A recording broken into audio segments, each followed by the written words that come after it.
Well, very good morning, good afternoon, good evening to traders around the world. Welcome to Trading with Z. I hope folks are doing very well. Give me a good to go in the chat. Let me know that the audio and video is coming in nice and clear for you wherever you may be listening.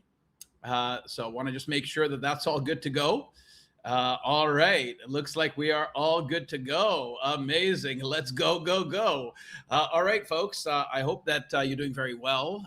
We've got a storied week still in front of us at a market level. We've got a geopolitical mess that continues to rage on.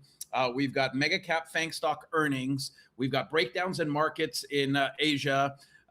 Effectively, we've got a marketplace where one has to be very, very careful with just assuming it's going to all break down, because we know that there's a pattern that comes with earnings season.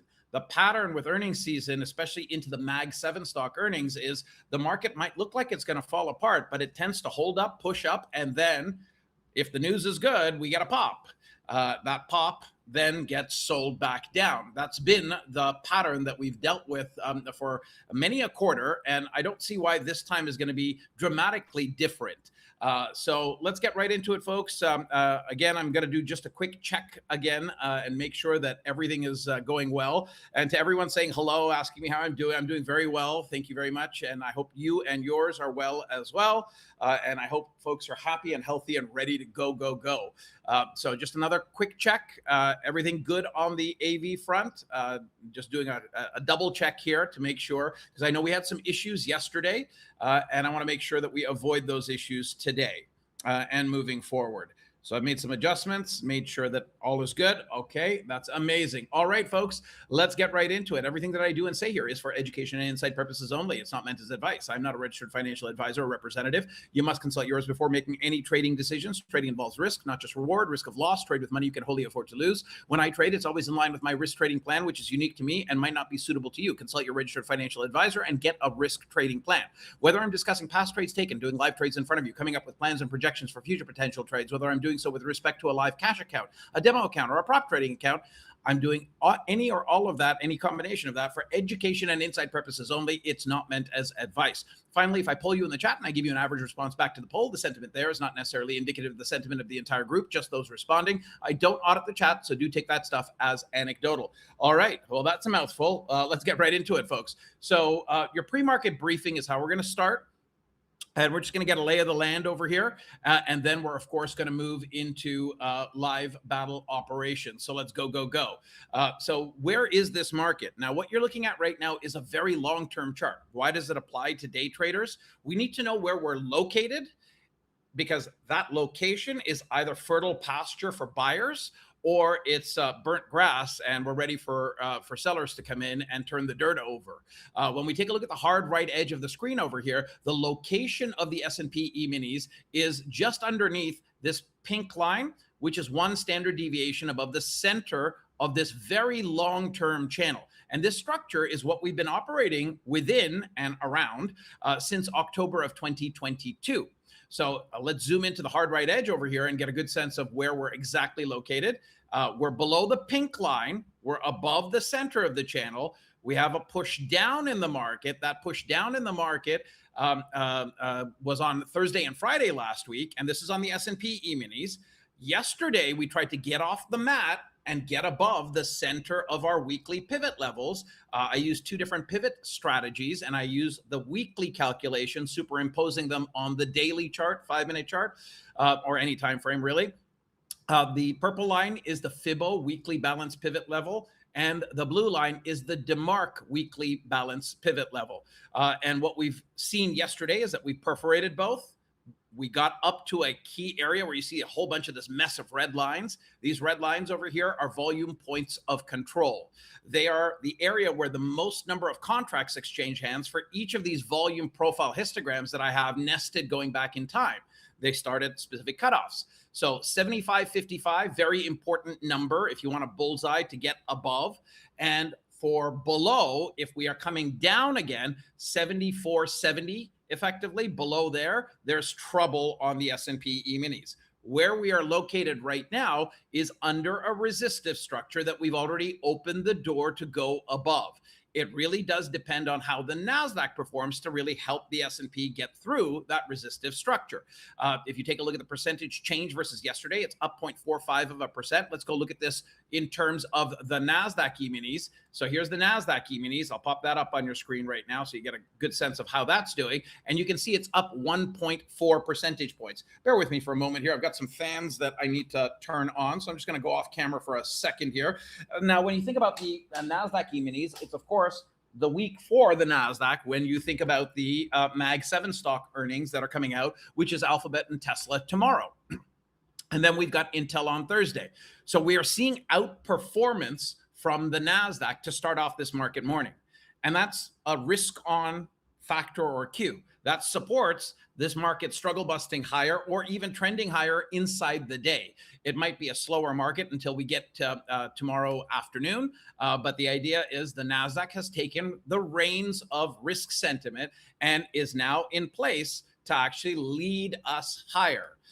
Okay, is it located in an area, well, that can support that? Is that fertile pasture for buyers? Well, if you take a look at the center of the weekly pivot levels for the NQ, you can see that we're above the balance area. I like to call the center of the weekly pivot range the mattress. You take money from under the mattress and take it out from under and put it above, it's risk on. It's likely to appreciate. You take money and you put it under the mattress like we saw on Friday, risk off, right? So what you've got effectively over here is a move that's taken us above a water line that allows buyers to continue buying.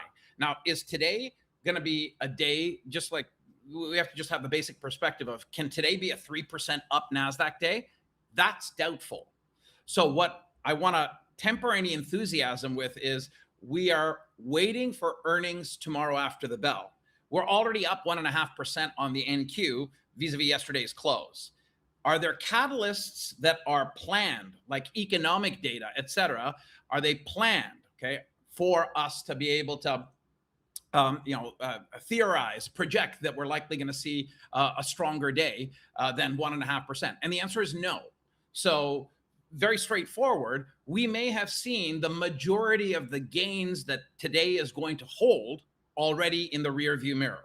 Okay, so that point, I want to make sure that you get that point, because as enthusiastic as we may be about the technical signals and the setups for up, and away, we may have already used up most of that fuel on the day itself. If you are just acknowledging what I'm saying, just type letter Y in the chat and let me know that you got that message, right? So effectively, I don't want to throw a wet blanket on you for the market, but I want to just be as fair with it as possible here.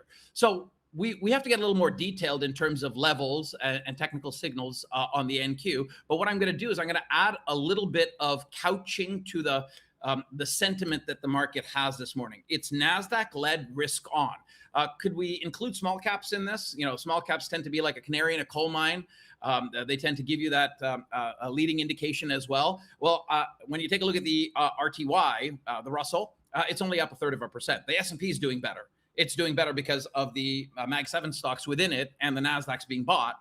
And the NASDAQ is being bought when folks buy the index. They do it at the top down, and the NASDAQ has got an over-indexed amount of, the top 10 players out there. So what does that mean? It'll pull the ES up. The Russell's not moving up. This is really about Mag 7 stocks being bought back up again, mega cap stocks, the NASDAQ 100 being bought back up again. So now let's get a little more detailed in terms of levels over here. So we can just start off very quickly, or just review very quickly the ES. Below 74.70, there be dragons, okay?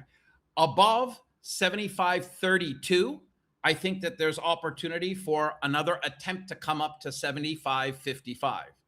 It's doubtful, in my opinion, that we break out above this set of nested VPOCs, volume points of control, in today's market.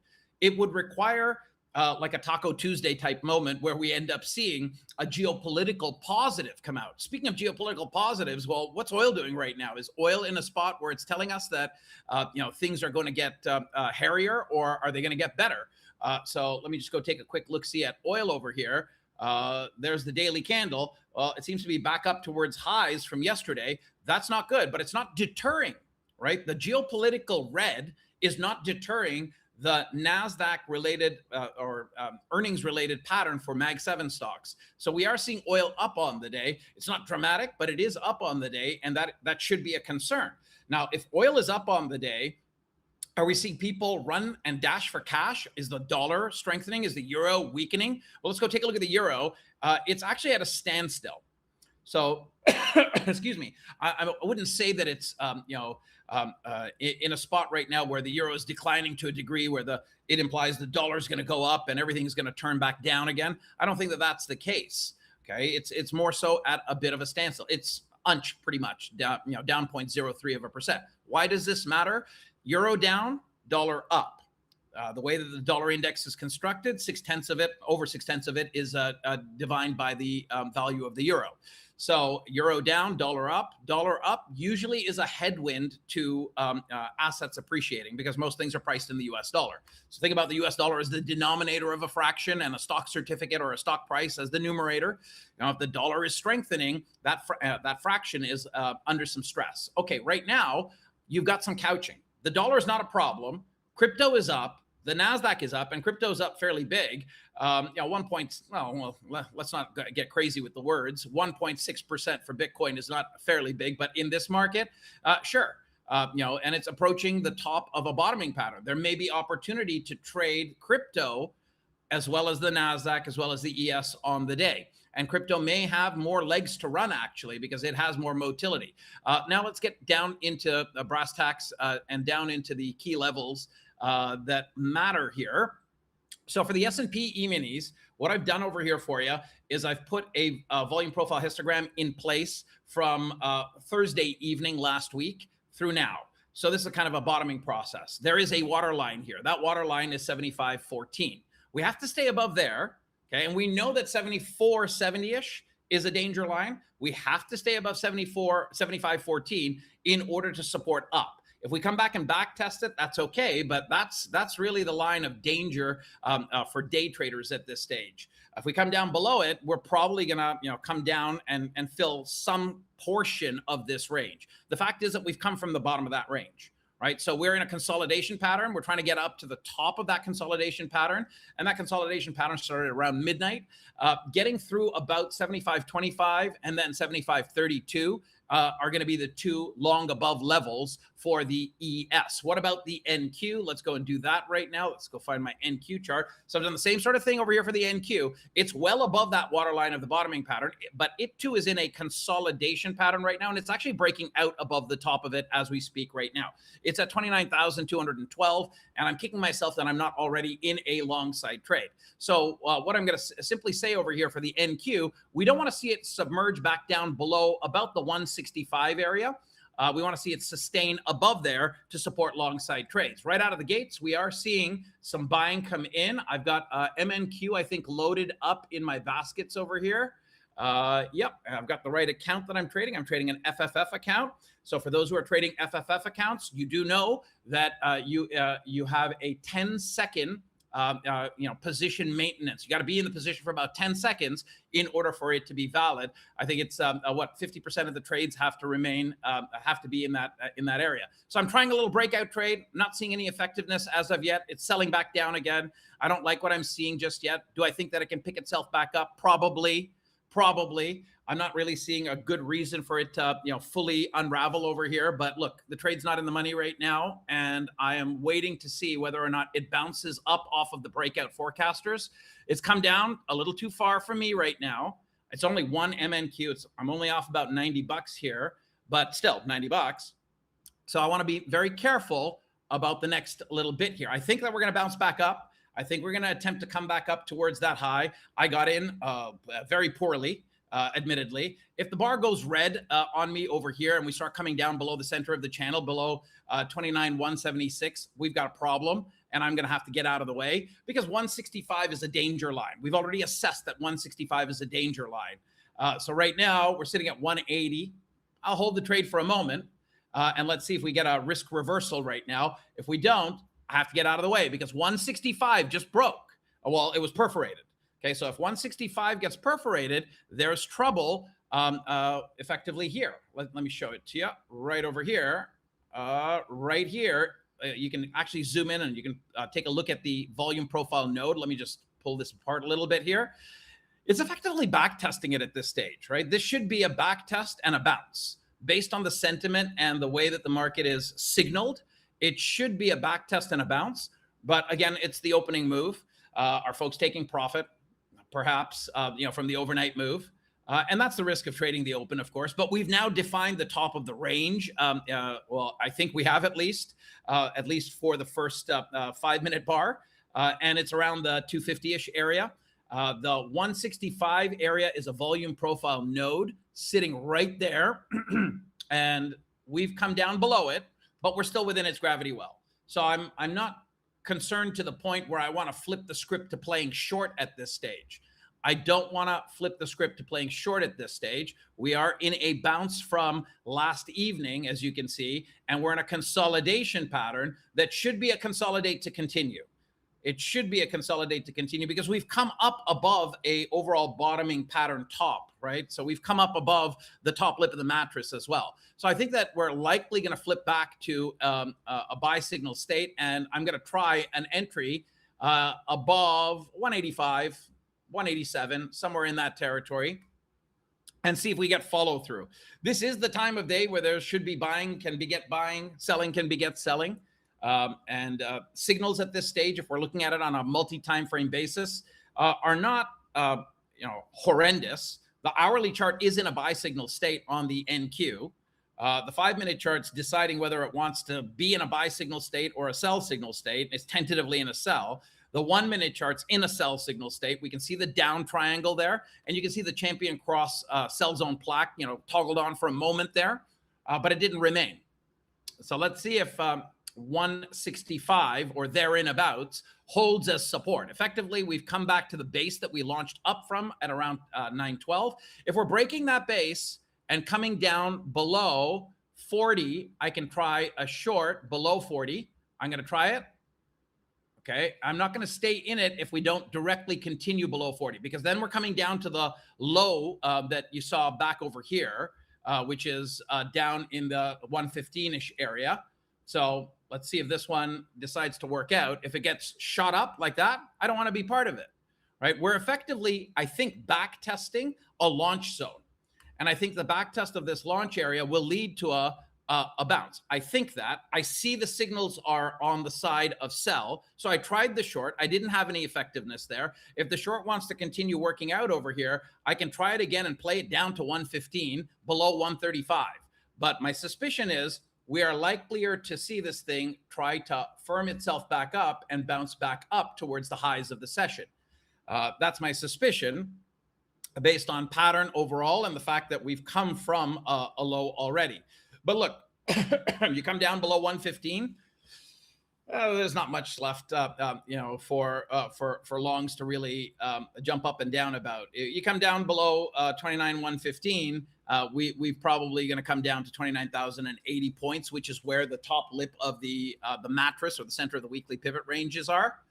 The ES is sitting at 75.18. It came down, it threatened a break of that 15 marker. It didn't, the 75.15, we evaluated that as a waterline for day traders. I'm actually going to try a high risk long entry right here, right now. And I'm effectively gaming the idea of an oversold bounce combined with the market coming back to validate that there's a floor here. Don't have a lot of patience to be in it, but I do think that it's more likely to work itself out. So far, so good. And let's see if we pop the top of that MSR channel. We have trades in the money. Okay, that's good. It's continuing. That's good. Fingers on the trigger to take some profit right now. Why did I take profit? Well, we're coming up to the local high. I don't need to be the guy that breaks it. I don't need to be in the trade if it's breaking it. I can join after it is broken, right? So you heard in advance that I don't think that we're going to unravel. We had a little extended, move down. I even in earnest said, hey, aligned with the signals, I'll try a short. I didn't see it fall through. So I said no. And then my suspicion, my opinion that I provided you was that we're likelier to see a bounce back up towards the highs. We've had that. I just took profit. Looks like the market, participants that were playing this move too did so at the same time as I did. Now the question is, can we get above the local high? And if we can, therein is a trade above 29,245, 250. I don't think I want to short this unless we come down and break something below 140. And even then, I want to be really careful with that. I want to be very careful with that. How many folks got that long? If you got the short, good on you. Amazing. If you got the long, amazing as well. Feel free to let me know in the chat either way. So, hey, it looks like folks got it. That's amazing. That's amazing. Heavenly Badger, great result. That's awesome. Sorry to hear that, Harsh. Dirk, amazing. Sultan, amazing. Oh, so many folks are writing in right now. That's amazing. Okay. Now, what's not amazing is the fact that the market's come right back down and it's threatening a break below 29,140. And if it does so, I may end up having to short it. I may have to short it below there, but that's not something that I want to do here. Well, Fuad, thank you. Appreciate that. So the indicator with the arrows, Giorgio, is the triple S indicator. The triple S indicator. It is a proprietary indicator that I've built, and it comes with some pretty awesome patterns. And we're actually developing one right now. It's called pre-trade conditioning, where you get a minimum of 3 signals, 3 triangles. You're left with one, okay? And then price is either above or below the MSR channel. The MSR channel is the 3 lines. That's Rob's moving support and resistance channel. So we've got 1 up, 1 down, 1 up. And by the way, in order for the pattern to be effective, the separation between the signals can't be more than 6 bars. So we're left with we don't know that we're left with an up until this bar is closed. But if we close with the green triangle there, what we need for the pattern to be effective is the next bar rising with double green dots below it, or 2 bars in a row rising. So there it is. Double green dots are there. If we push up through this area, I'm taking the trade on the idea that there's a pattern. Actually, we've got a 4 candlestick pattern here, right? Like we have a down, a few bars separation, an up, a down, an up. Now, this is a 1-minute chart, so it's a little more flimsy. I like this pattern the most on the 5-minute chart. And at this stage, we've got a down. Well, we've got an up. We've got a down. We've got an up. We've got a down. We've got an up. So the pattern is forming on that 5-minute chart as well, which is really cool, which can potentially support, the move overall. But my trade's not in the money right now, I don't think. No, it's not in the money right now. I'm holding support. Let's see if that support holds. We are left with a buy signal. Double green dots are there, but the channel top and the speed lines is support. So about 188. Below 188, I'm going to probably want to get out of the way. We did dip below it just a moment ago. I want to get out of the way. I don't want to be in it if we're going to be below 188. Then we're getting into the channel, and we can see this whole thing turn back around, right?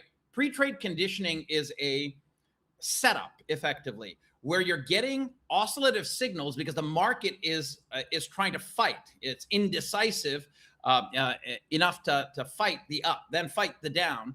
And at some point, one side wins. It's kind of like a tug of war. So the up, I tried it in earnest. I didn't see this bar close green with the double green dot. So the pattern actually was not in force. And that was a risk that I took, right? I took a risk by taking the trade before the pattern confirmed. If we were left with the up and a green bar rising versus the last one with the double green dots, the pattern would be a go, and it's a very high probability then it would work out. But I'm actually very encouraged about, the fact that it's happening on the 5-minute chart as well. So, you can actually take it back to really here, 845. We had an up, then we had a down a couple of bars later, a few bars later. Then we have an up, a few bars later, we have a down, we have an up, we have a down. And this is gorgeous. It's tug of war. Someone's going to win. Someone's going to get dragged into the mud. And we want to see who is going to be dragged into the mud before we take the next trade. Well, at least I do. And MB, that when you're getting back and forth arrows, I would say it could be viewed as consolidation because we've come up, consolidate to continue, because we've come up from the low and we're seeing the tug of war happen right around the epicenter of the pre-market range right before the open. So I would agree that, yeah, you can call it consolidation. I like just calling it tug of war. It's a tug of war at this moment in time, and we're waiting to see if the sellers pull the buyers into the mud, or if the buyers pull the sellers into the mud, and we're just waiting.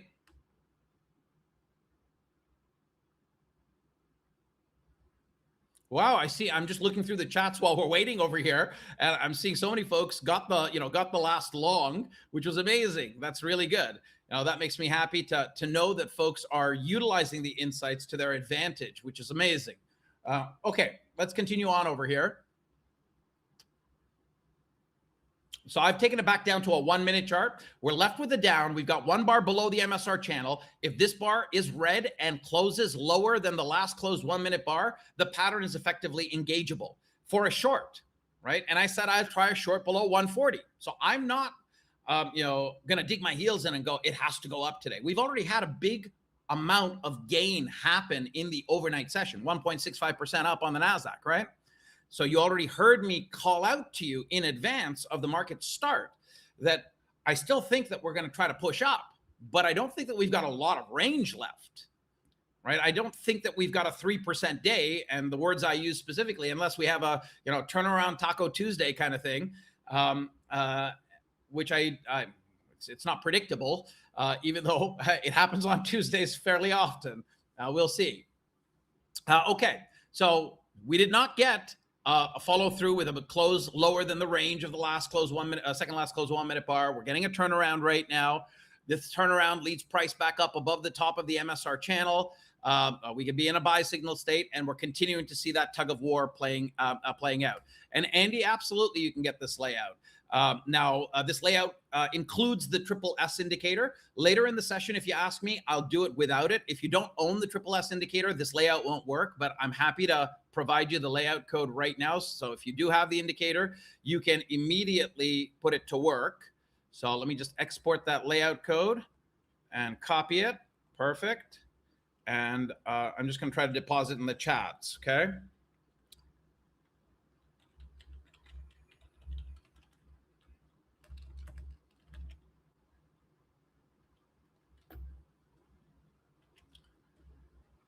All right, should be in there for everyone.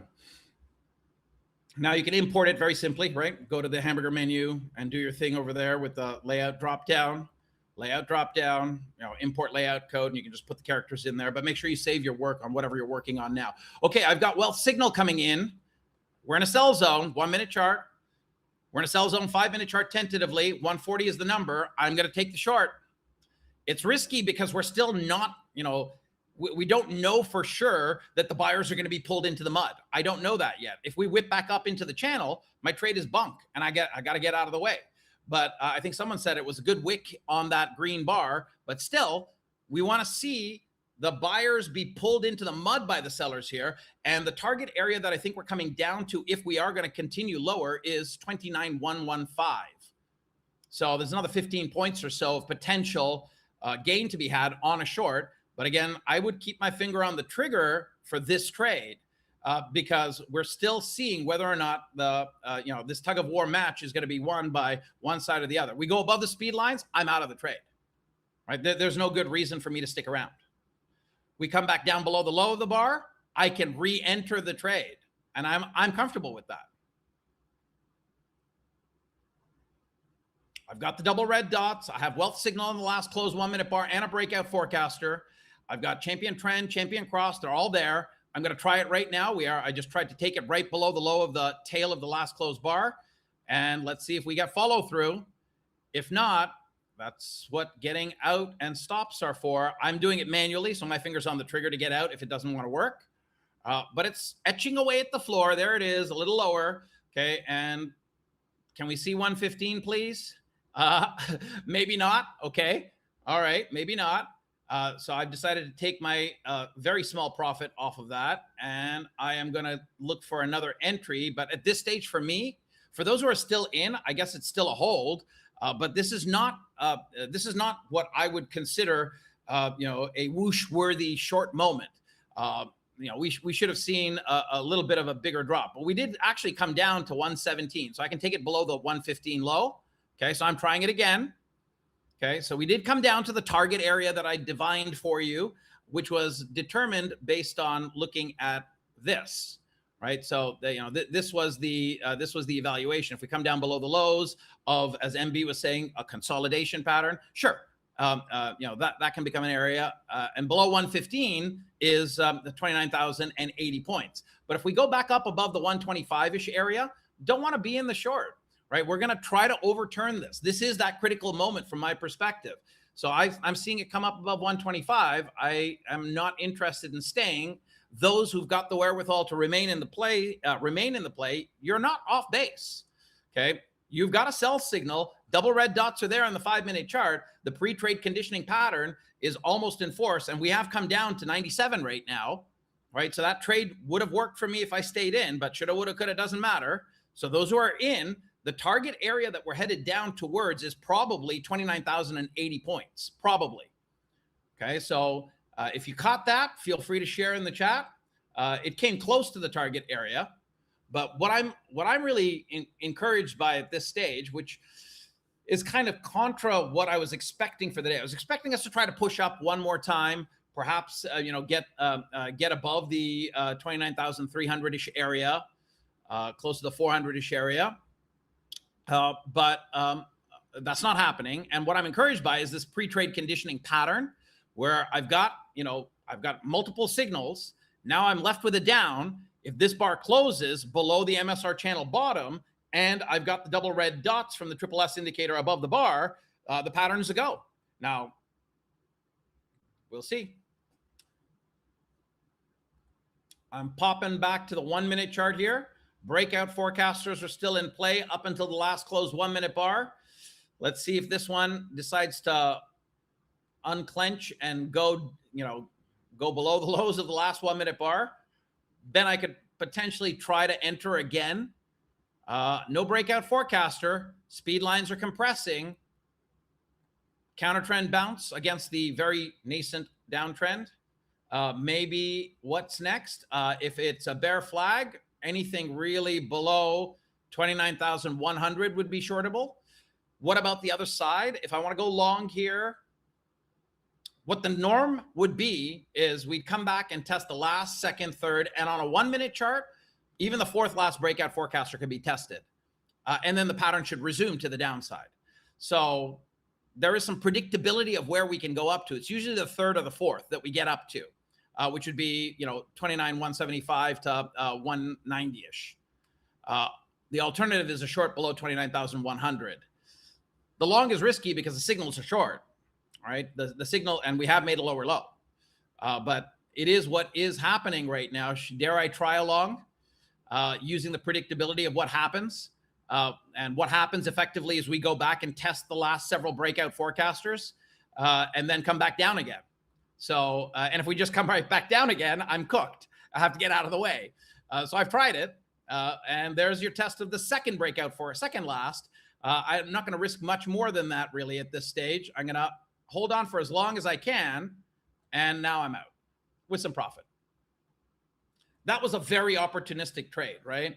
The idea was we've got predictability of what happens after a sell sequence from the Champion Trend Pack Toolkit ends, or a buy sequence, right? We know what usually happens. So we had a sell sequence, Champion Trend, Champion Cross really got engaged back over here at 941, then Wealth Signal and Breakout Forecasters 944, and then we had our last breakout forecaster at 947.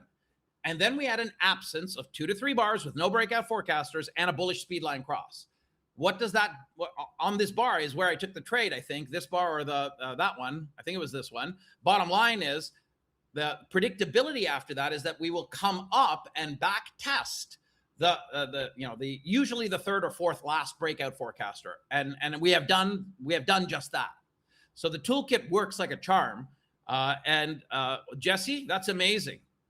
I'm super happy to hear that. 25 points, giddy up, giddy up. And Fuad, that is a good point, right? I have not brought up the 1 hour chart. I'm looking at the 1 hour chart on another screen here. And obviously it's indecisive, right? This is a tug of war. That's why we're getting the oscillating signals on the smaller time frames. The 1 hour chart's in a buy signal state, right? The blue line from the Triple S toolkit, the slow momentum line, is sloping up. The bias that I would have is long side trading, right? That's why I came in with that commentary and that insight, but it's not working out.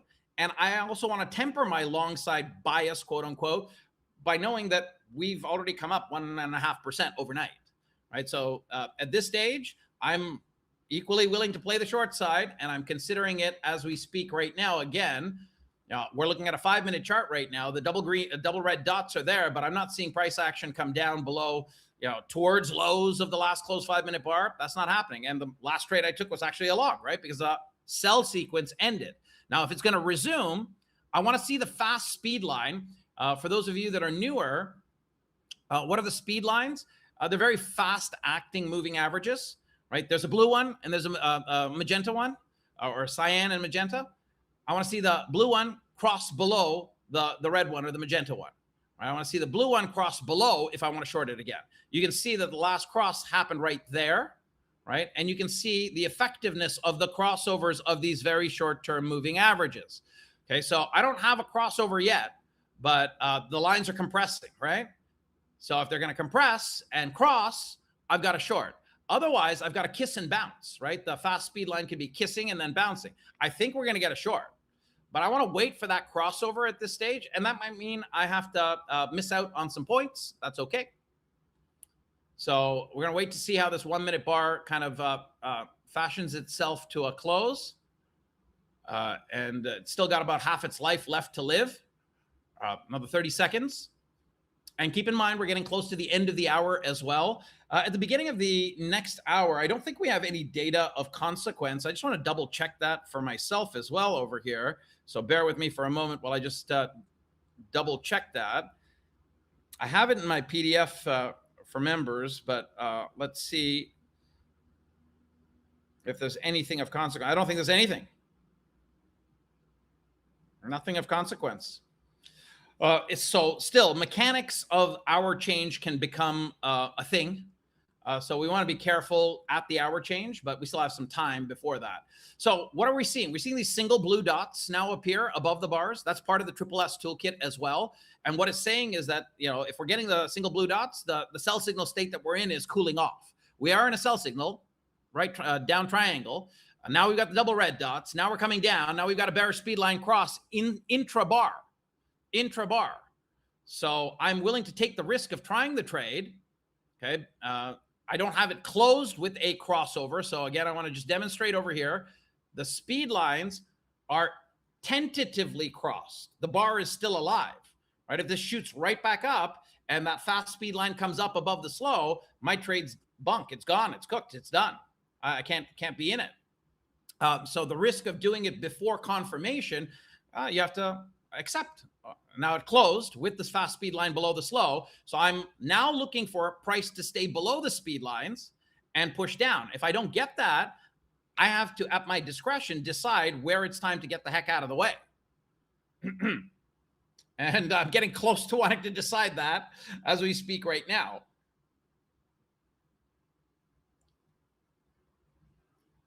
Let me get rid of this mess of text up here. And let's see where we go.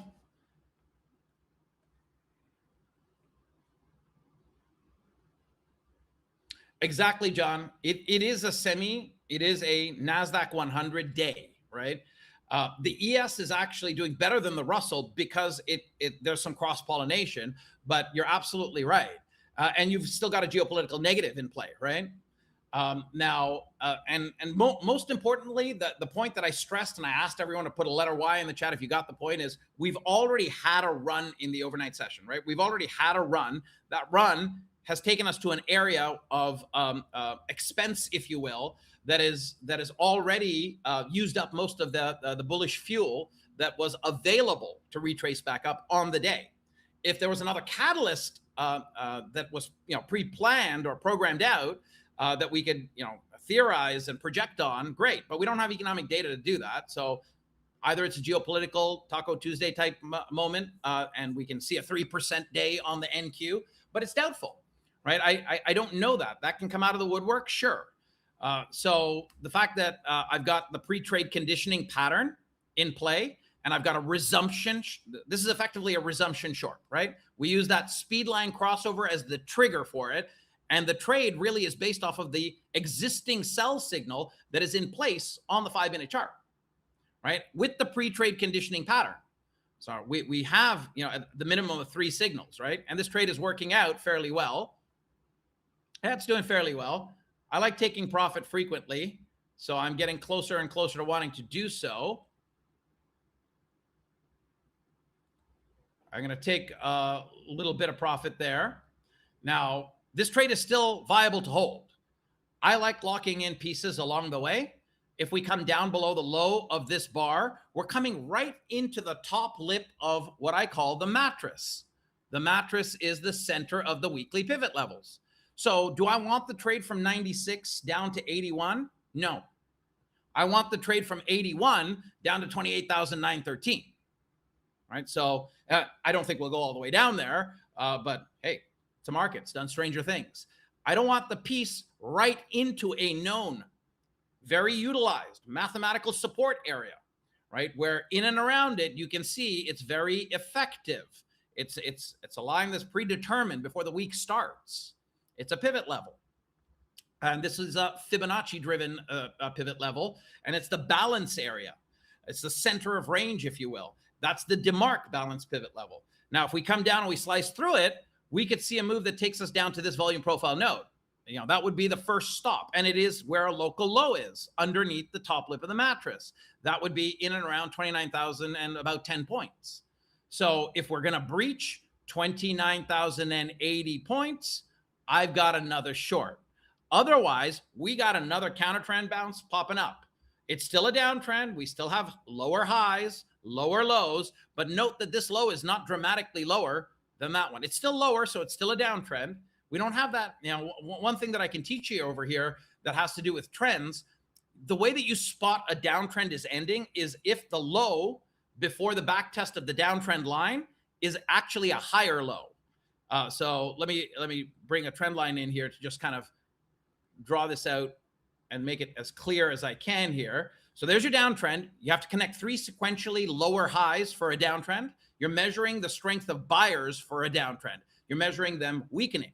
So touch 1, touch 2, touch 3, 3 sequential lower highs.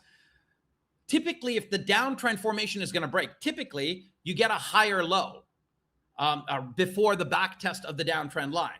This was a slightly lower low, so not dramatic. It did not evidence that sellers, when they got control of the tape, they're a lot stronger this go around. They're not as strong. So I, at this stage, would have to say, it's 50-50. And that's not good enough. So I'm going to wait, see if we break. We breached it. We're on it. Let's see if we break the line. If we break the line, I'm taking along above the top of the 1-minute charts MSR channel, or there and abouts, 165 to play up to 200. We breached it. I don't know it's broken, so I'm taking on extra risk because I'm taking the trade on before I know it's confirmed. Looks like the entry was good. It's very close to my target already. Not there yet. Getting darn near close to it, and I'm taking profit. Thank you very much. Did anyone get that trade? Let me know. Right? That was methodically determined out, and there it is, right? So for the folks that are new to me and listening in, at this moment in time, and haven't really engaged with me a lot, the role that I'm trying to play here and the value that I'm trying to bring is as many credible entries that are managed well as possible. And I'm not going to get it right all the time. Okay? That's for sure. But I'm going to give you the narrative of what's happening. I'm going to give you the technical rationale, and then I'm going to tell you what the trigger is, and then I'm going to execute if I'm comfortable. And you'll see me more often than not take profits frequently. All right. I like to bank it and move on to the next move. And it could be just jumping back into the same move. That's fine, which is what I'm considering right now. And Tarek, I'm happy to hear that. Excuse me. And what I find for folks that are brand new, you know, we have so many new folks joining us from last week's summit that I'm purposefully trading the micro here. Purposefully. I don't usually trade micros, right? But I want to do this so that you get a level of comfort without doing too much damage to an account and perhaps even gaining. Right? That's the idea.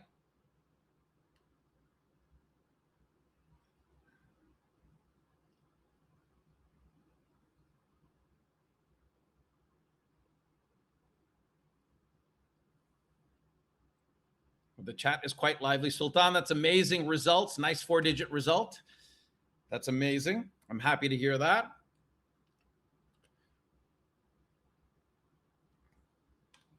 Okay, back down we're going. We've made a mess of that trend line. It's a 1-minute chart, so it's flimsy. That's okay. I'm getting rid of the line because it's not really useful at this stage. We've made chop suey of it, which is now making me hungry. Breakfast was quite light this morning, and dinner was too early last night. Okay, here we go. 115 is the number. I'm trying the short below 115. I'm taking the risk before I know that we're back into this pre-trade conditioning pattern or sell signal that's very effective. Fingers on the trigger to get out. If it does not punch through the low, okay, I'm expecting it to punch back down through the low because it came at it quite viciously. Let's see if we get it punching. It doesn't want to break. It's trying. It's trying. It's trying. There it is. Okay, I'm going to take some profit there. Now, under the low of this bar, the continuation is likely. Okay, the rationale for taking profit, again, I've already provided to you. I'd rather bank it, bank it, bank it. And if I want to resume the move, I can click the button again. 5-minute chart still in a solid pre-trade conditioning pattern to the short side. Champion trend is starting to come alive on the current 5-minute bar. Champion cross is there. Triple S is there. We're below the channel. All roads are pointing south at this stage. And again, I'm going to be willing to take the trade below 29,080 points roughly. Right? That's the top lip of the mattress. That's what we just came down to. Now, I said I didn't want to take a short into it, but that one looked juicy enough. So I tried it. It worked. But the next trade, I really need to see this line broken. And where am I trading it short down to? I have to have that pre-planned. It could stall out as early as this node right here at 60, low 60s. If not, the next node is sitting right there. It's the gray thumb sticking out there, closer to 29,000 flat. We're not below 29,080 points. Not taking another swing at it until we're below it. I don't want the 20 points down to 80.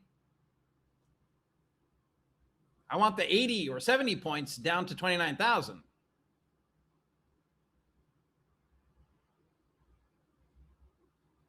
Okay, quick poll of the room at this moment in time. And exactly, Vera, you can obviously scale up, right? You can scale up. Okay, we're getting closer and closer, so I want to get my focus on again. Can we break 29,080? 83 is the number, or sorry, 81 and a tick is the number. So let's see if we can break it.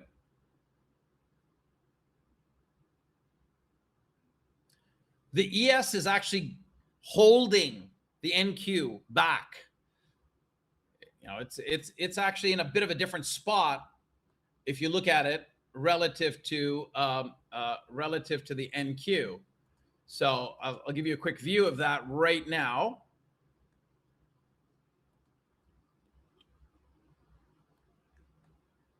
Note that the 1-minute chart, we're at the top of the channel. We're at the top of the channel. Okay. On the 1-minute chart for the NQ, which you're looking at in full screen here, we're below the channel, right? The ES is trying to pull the NQ up. And it's working.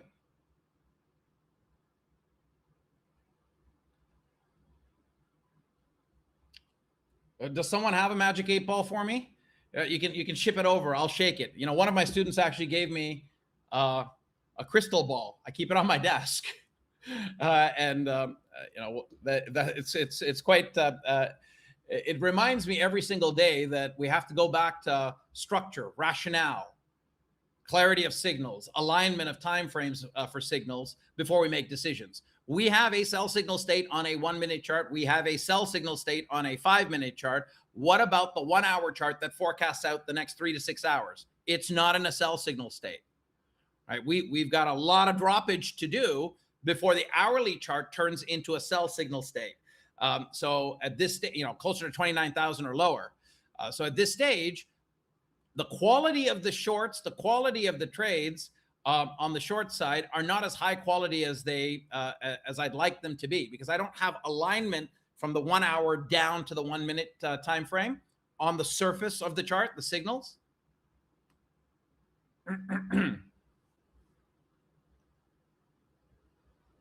Okay, let's see whether or not we get a little breach now and a break and a runner. I'm looking for the short below 29,080 points. That again is the top lip of the mattress, right? We've already done that determination. Let's see. Okay, there's 90. There's a wealth signal, tentative. We know the 1 minute and the 5 minute are aligned. We know they're both in the spot where breaching 29,080 points keeps the door wide open for short. Okay, we're etching away again. And this is what the market likes to do. It takes you right to the edge. The trade looks like it's going to be perfect. And then it rips you right back. So I want to see that breach. I want to catch it on the breach of 81. That's higher risk, obviously, because we know it's not closed below there. You know, I think we just tagged it. I wasn't quick enough to get it. I guess that was a good thing. And again, we should note the formation of the speed lines. If you can't see them, the fast speed line is still above the slow. But this, no, now it's down below it. Perfect. Okay, so that's good. That's another box ticked off. And we have to keep in mind what we're playing for. If it does come down below the 29,080 handle, we're playing for a move. There we go. So I want to catch it on the breach, which I did. Now I have to be a little patient here. It could back test the speed lines and I could be out of the money for a little bit, but I've got enough evidence now that it's opening the door. That's the risk of taking it on the breach rather than on a confirmed break. A break would be it closing by a value that accounts for noise below the line. And the line that we're dealing with, again, is this line right there. It's the top lip of the mattress, the weekly pivot level balance area. You know, weekly pivot lines go all the way, you know, up from 30,735 down to 27,427. Okay, my trade's still in force. It's not in the money right now. I'm going to sit with it for a little bit here. I don't want too much red in my account because of this entry. You know, we closed pretty much underneath it by a few points, not enough to account for noise. We did get a wealth signal, a breakout forecaster. We are in a sell signal state. The 5-minute chart is got the double red dots, had it on last close bar too. So this should be a continuation down. And in order for it to really be a runner here, we need to see a distance of at least 15 points below the line. So the trade's in the money now, as you can see. Let's see if we stall out at the 60 area. Remember, we did the work with volume profile a moment ago. And we said, hey, if you're looking at the volume profile histogram, there is a node. It was at around 63. And then there's another one at 29,010 points. So there are two lines that it can stall out at. Let's see if we get any further breakage down here. And we have to be mindful of the hourly chart support structures. We are coming into the top end. Well, we breached it already. So it's fairly clean, right? The center of the MSR channel would be the target area. But I'm not seeing this trade just give in. I'm actually looking at cross-market behavior on another screen to help me with this. And the ES is starting to erode. It's still not let go of the bottom of its MSR channel, on the 1 minute chart, right? That's the next shoe to drop, really.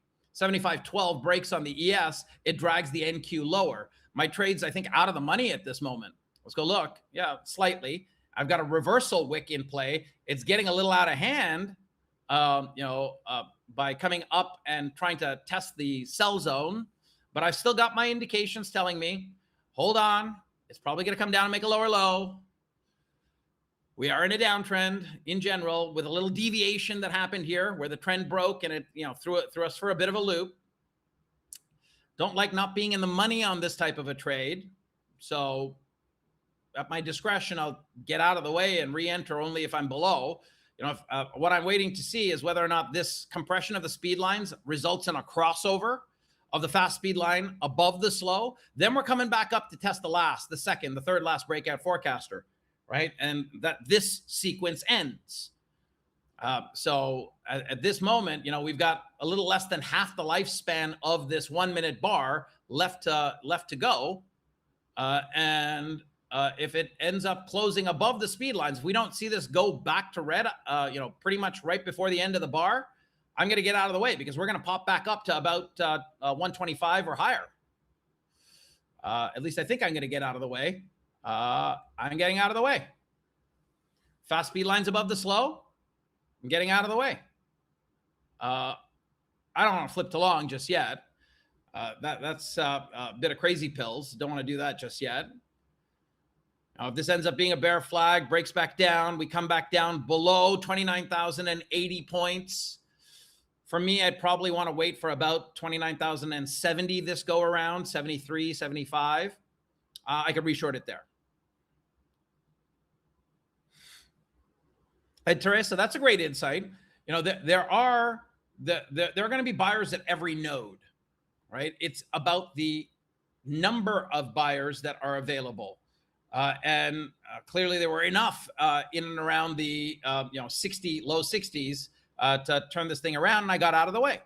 And you saw how I got out of the way on that insight. So the buyers that are coming in right now, okay, if you want to look at it from a supply and demand standpoint, go back. We've assessed that there's a node at 63. I think we did that work already. That's this one right over here, right? That's that one there. And then the local low was the target around 29,010. It's turned right back around. I got at it with that insight, yes, but also Champion Trend Pack Toolkit. Breakout forecaster, no breakout forecaster on the 1011 bar, no breakout forecaster on the 1012 AM bar, and a bullish speed line cross. Sequence is over. Could it resume like it resumed over here and we got a short? It is in a downtrend. The 5-minute chart is signaled down. We're simply just coming up and butting our heads up against falling resistance. The problem here is the lack of alignment between from the hourly time frame down to the 1 minute. The hourly chart's actually still in a champion trend by signal state, a triple S by signal state. Right? We do have the fast speed line below the slow. It's lost its effectiveness, but this could just be seen as part of the overall consolidation pattern waiting to continue up, right? We are more on the oversold side than not, right? We've come from a very high level down into a floor area and built a floor, and we're trying to get up off that floor. So the hourly chart, as well as the intermarket behavior, are the concerns, if you will. But in the now, okay, if the sell signal wants to work on the 5-minute chart and the 1-minute chart, I'm willing to try it because we are trend drifting down. My next entry is probably going to be below the low at this stage.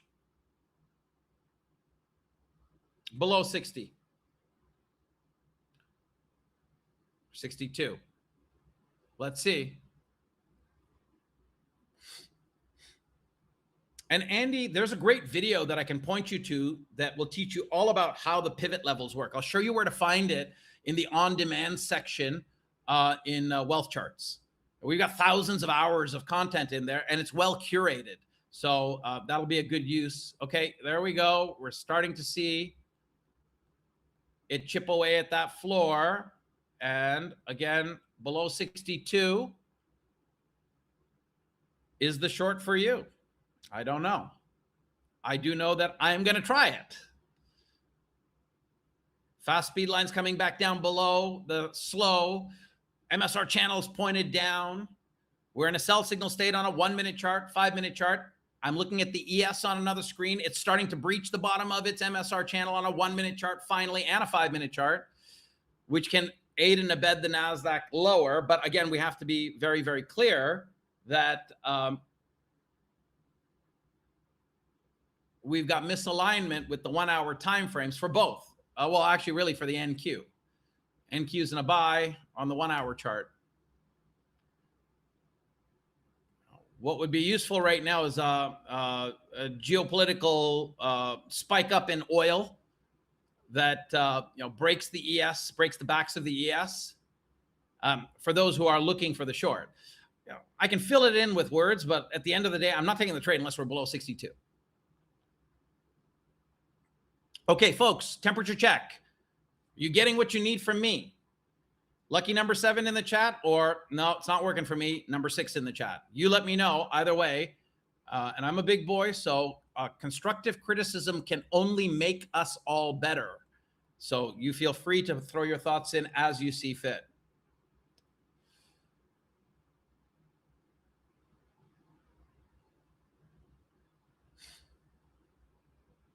Well, a 7-figure guy, max profit 2 accounts. It's working for you. Well, that works for me. Holy cow! So many folks are saying that things are working for them. That's good. Happy to hear that. Whoa, those are a lot of number 7s in the chat, sir. Well, I appreciate that, folks. I'll just make sure not to let my head get too big, because I do have to walk out of the room and get some grub at some point.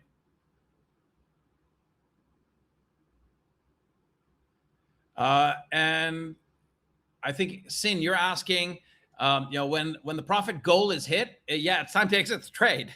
If the profit goal for the account is hit, yep, time to exit the trade. Hey, Bhaskar. Okay, let's go, and keep going here.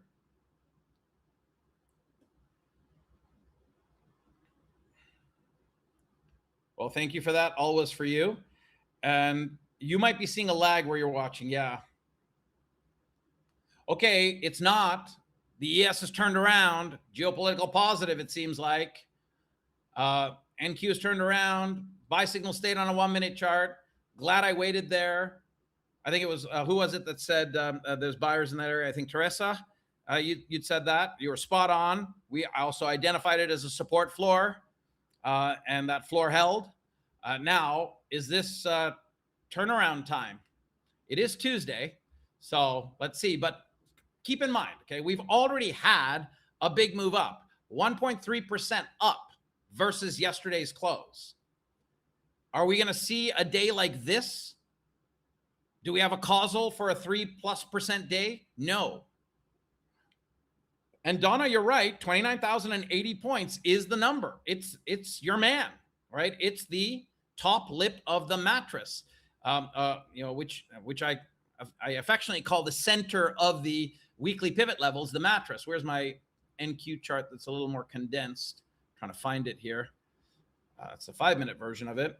We can just go here. So you can see it over here. Okay, 29,081 points. We're at 167 right now, and we're going, right? So we held the test of the mattress is the point here. Now on the daily chart, we're breaching into falling resistance, and we might get caught here, and it might just slow down. 4-hour charts resistance is next at 220-ish. 1-hour charts trying to get above the speed lines, which is 160, 150. 5-minute chart is very clearly saying, I'm not ready to grow that far up yet. So 170. And please don't be surprised if we come right back down to the 29,080 marker. Right? We're still in a sell signal state on a 5-minute chart. The 1-minute chart sell signal state got damaged, but it's trying to come back on again. Triple S has gone back into a sell. Down triangle is there. So those who are in a short right now, amazing. I'm going to wait to see if we breach the bottom of the channel and consider a short there. But really, I want the short, I want the short below the 29,060-ish area. That one will probably, that's a fair deal to me. That's a bargain to me below there. Over here, if we just breach the bottom of the channel and I'm seeing the ES on my other screen, hold the top of its 1 minute chart MSR channel and try to push back up above, no dice. I'm not interested in trading on the short side.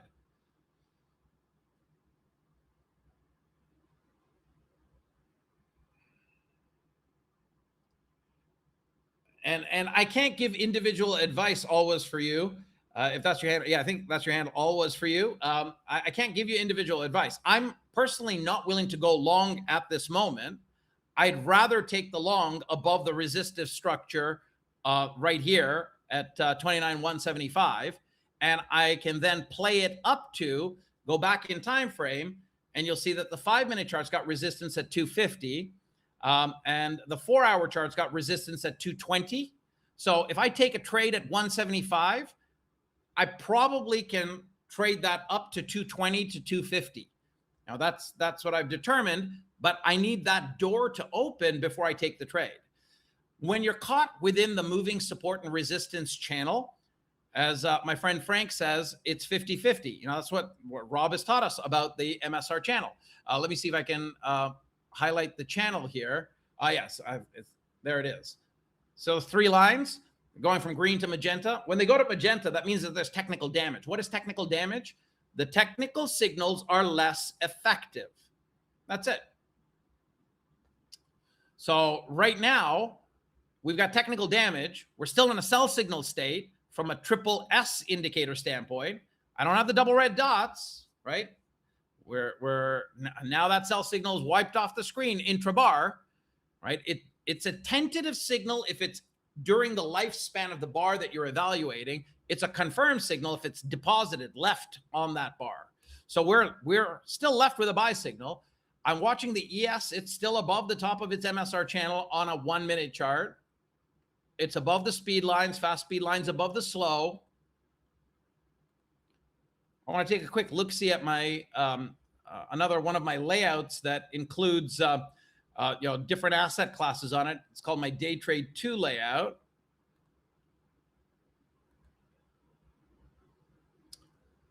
Ticks are doing fairly well. Now the tick tool is surprisingly more positive than not. Surprisingly more positive than not. I have to refresh a template on another screen, so bear with me for a moment.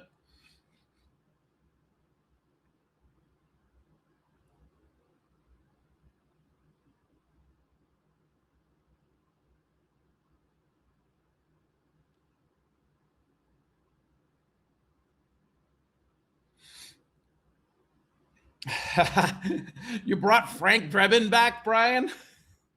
How many folks remember Frank Drebin? They say it's 50-50, but there's only a 10% chance of that. That's hilarious.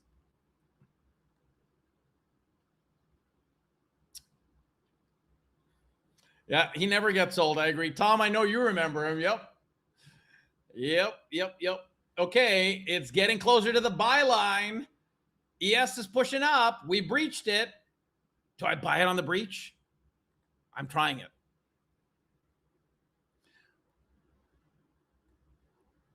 Is it perfect? Hell no. Heck no. Excuse my language.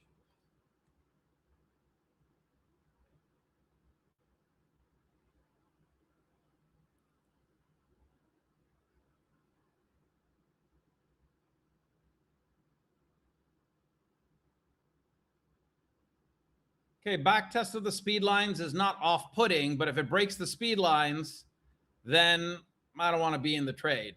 But we breached the champion trend sell zone trail line. We are in a champion trend buy zone. We got a range breaker, which is the cyan dot below there. So technically, we should be qualifying. We're in stage 2 of a buy sequence. But we're right at the lip of a resistive structure. If we can break out from there, great. So I want to be cautious with this entry, like we do on all entries.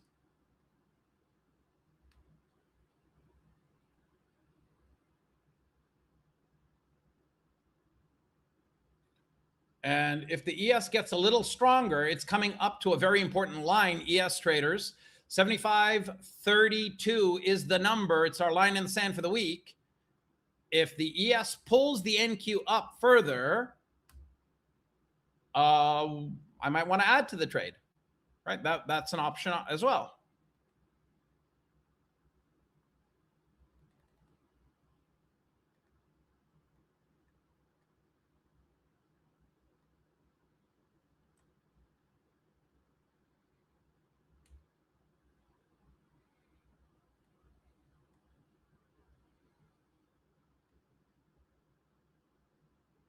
See, we get a little more poppage here.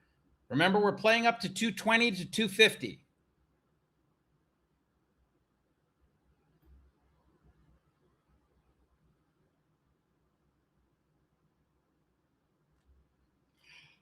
Okay, I just did a high risk trade in another account and got $884 off of that, which I shall share with you right now to show you it's real. But it was a millisecond scalp, right? Which I kind of like doing. So this trade's in the money too, right? What's up, about 60 bucks?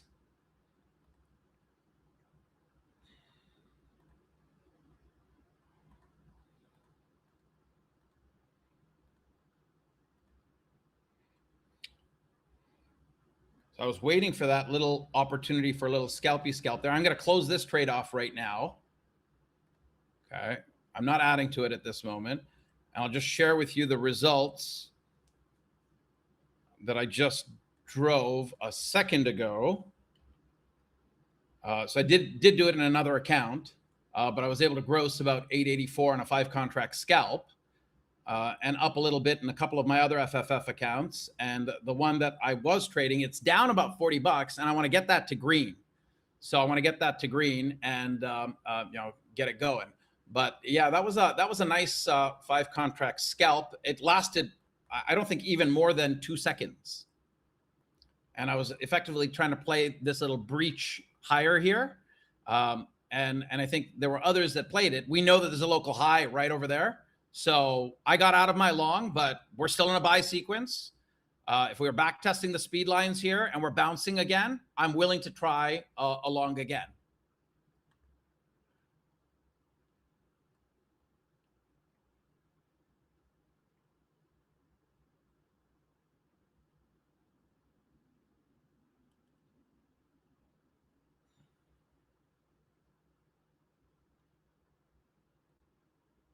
I'm in again. I didn't have a breakout forecaster underneath the last close 1 minute bar. So if we go below the slow speed line, which is at 199, I get out of the trade, right? Either this is, consolidate for 2 bars and continue, or it's a end of this buy sequence and we have to come back, refuel, refresh, rejuvenate, and then go. And if that's the case, that's the case. So be it.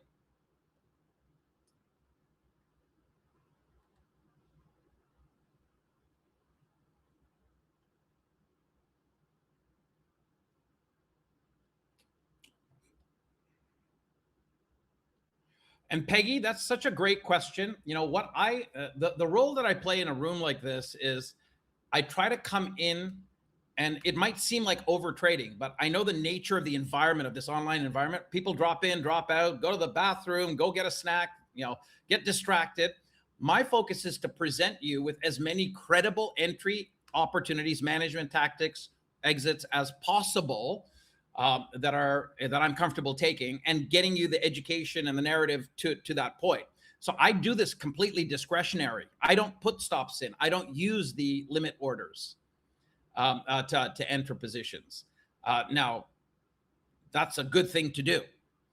What I'm trying to do is not manicure your style and not manicure how you manage, specifically the actual administration of the trade. I want to get you to I want to be the guy that gets you to the point of, okay, this trade makes sense. Here's the setup. Here's why I'm taking it. Here's where I think it can go. Then I have to leave the rest up to the trader. So you had my insight that either these two bars right there are consolidation bars to continue higher or not. And we did. Okay, so I think that account is almost back in the green again. So I'm getting very close to wanting to take profit to lock in the green, but no, it's not there quite yet. So let's see if, well, I do want to leave this trade with some profit. I don't want to see it go below the slow speed line. We got a breakout forecaster on the last close bar. Fast speed line is above the slow. It is valid to remain long. You know, I wish that we had not seen a market today that had already risen 1.5 or 1.33% and used up all that rocket fuel when we weren't together. But that's the market we were given, right? The amount of potential upside here is limited unless there is an event. Fast speed line, slow speed line tested and breached, I'm out of the trade pretty much with a scratch. If we get above the high of the last couple of closed 1 minute bars, I can look at resuming the trade up to 250 because we came up to the 220 target area, right? That was one of the two targets, right? 175 to, I think, where did we start? We started around 175. Yeah, 175, 180 up to 220. We determined 220 as a resistive structure by looking at the center of the MSR channel on the 4-hour chart. And on the 1-hour chart, we know that there wasn't resistance above us, and we're in a buy signal state there. On the 5-minute chart, we had a champion trend sell zone trail line at 250. So somewhere between, target 1 would be 220, target 2 would be 250 in terms of where profit can be taken on the trade. And Wes, what are you saying? Do you have any type of alert set online for those potential events? I actually just look at price. So I'm relying on wealth charts, the accuracy, the speed to deliver me on my layout, my day trade 2 layout, which you can utilize, a message. So if there's a geopolitical event happening, we'll see a shoot up in oil. And in fact, what we are seeing is a shoot up in oil, but it's not actually creating a very nasty reaction at a market level just as of yet. So I'll bring that layout on in just a sec, but I'm looking at, potentially getting back on this trade. So let me just focus in on that, right? Above the high, we've already breached the high of those 2 bars. I want to see us stay above there. I'm fine taking it around 232 up to 250. I don't like the compression of the speed lines. And I'm aware that the last time we got a breakout forecaster was at 1031, 1032, 1033, no breakout forecasters. So what do we know about the champion trend pack and the sequence? If we're going to resume a buy sequence directly here, I need to be above the highs. Otherwise, the absence of 2 to 3 bars with no breakout forecasters from the last one and a bearish speed line cross, we're coming down. I don't have a bearish, well, actually I do. The fast speed line is below the slow. But I'm coming up above the high, so I am considering my entry right here and now. Doesn't feel comfortable at all. And some say it never should. I think it should. Yeah, I didn't really feel it. It's not costing me a whole bunch, but that's still not great. Now, fast speed lines below, I don't like it. I'm out. We've got an absence of 2 to 3 bars with no breakout forecaster. We've got a problem. And now this is going to be a scary chart that I bring up, right? It's going to be a scary chart. It's got a lot of stuff on it. The bottom of the screen are VWAP cones. That's an internal tool, a tick tool. That's a measuring tool to tell us whether we're going to have order or disorder in the market. And oil has shot up, right? So that is a problem at this moment. The other problem is we're very far away from normal. The Qs on a daily VWAP cone are at the top of that cone. What is this? The center of the cone, well, the cone starts at 9:30 a.m. Center of the cone is the volume weighted average price, or VWAP. Okay, these dots are a half standard deviation above. That's 1, that's 1.5, that's 2, 2.5, 3, and same on the downside. When you get close to this red line, 2 standard deviations above VWAP, it's like you're at the tail of a bell curve. All right, that's all this is. It's a bell curve tilted on its left, 90 degrees on its left-hand side. It is less frequent that we sustain up at this, or at the tail of a bell curve. Not as, it's the tail of a bell curve because there's fewer data points in that data set that normally happen. And it's the same sort of thinking that you want to apply to price live when you're looking at this, right? You're very far away from normal. So the basic comment over here is 2/3 of the time when we're very close to that red line or above, we're going to try to revert back to the mean and go down. 1/3 of the time we go parabolic. And we go up to the 3 standard deviation marker and, trend at a higher clip, faster clip. So I decided I wanted to pull the plug on that trade. Seems like it was the right decision. We still are in a buy signal state, but the sequence, this is the important part. The sequence has ended. Now, for those of you that are new to the Champion Trend Pack Toolkit, there's your buy zone plaque. That's the granddaddy of the indicative toolkit, and it's still in play. But you can see it's flat. If you if you got the insight from my summit presentations last week, you would have heard me say, "Hey, if I want to go into a buy moment, I want the granddaddy of the indicators to be tilted up. It's flattened out." Okay, so the champion trend is still in a buy signal, but it's flattened out. The champion cross indicator, which I'm highlighting now, is that green opaque zone in the background with a dot at the bottom of the main chart. Okay, and it's compressing. The dot's still there. We can still bounce back up off of it. It's compressing. I've already had my wealth signal present. That already happened. Okay, I already had my breakout forecasters present, and we had an absence of 2 to 3 bars with no breakout forecasters, and we've now got a bearish speed line cross. What is the predictable outcome from here? Well, typically what we see here is we'll go back, and this is a 1-minute chart, and we'll test the 3rd and the 4th class breakout forecaster. So we're probably coming down to 29,160. Probably, not certainly. Okay, and to add to that, to add more probability to that, I just introduced you to the VWAP cone again. What are we seeing happen? Okay, we got very far away from normal. We're going to likely mean revert. And again, I'm not using any other tools except for wealth charts. And I hope that that was somewhat enlightening. And I'm going to show you where you can get that template. And I also have to show where that video on pivots is as well. So I'll show both.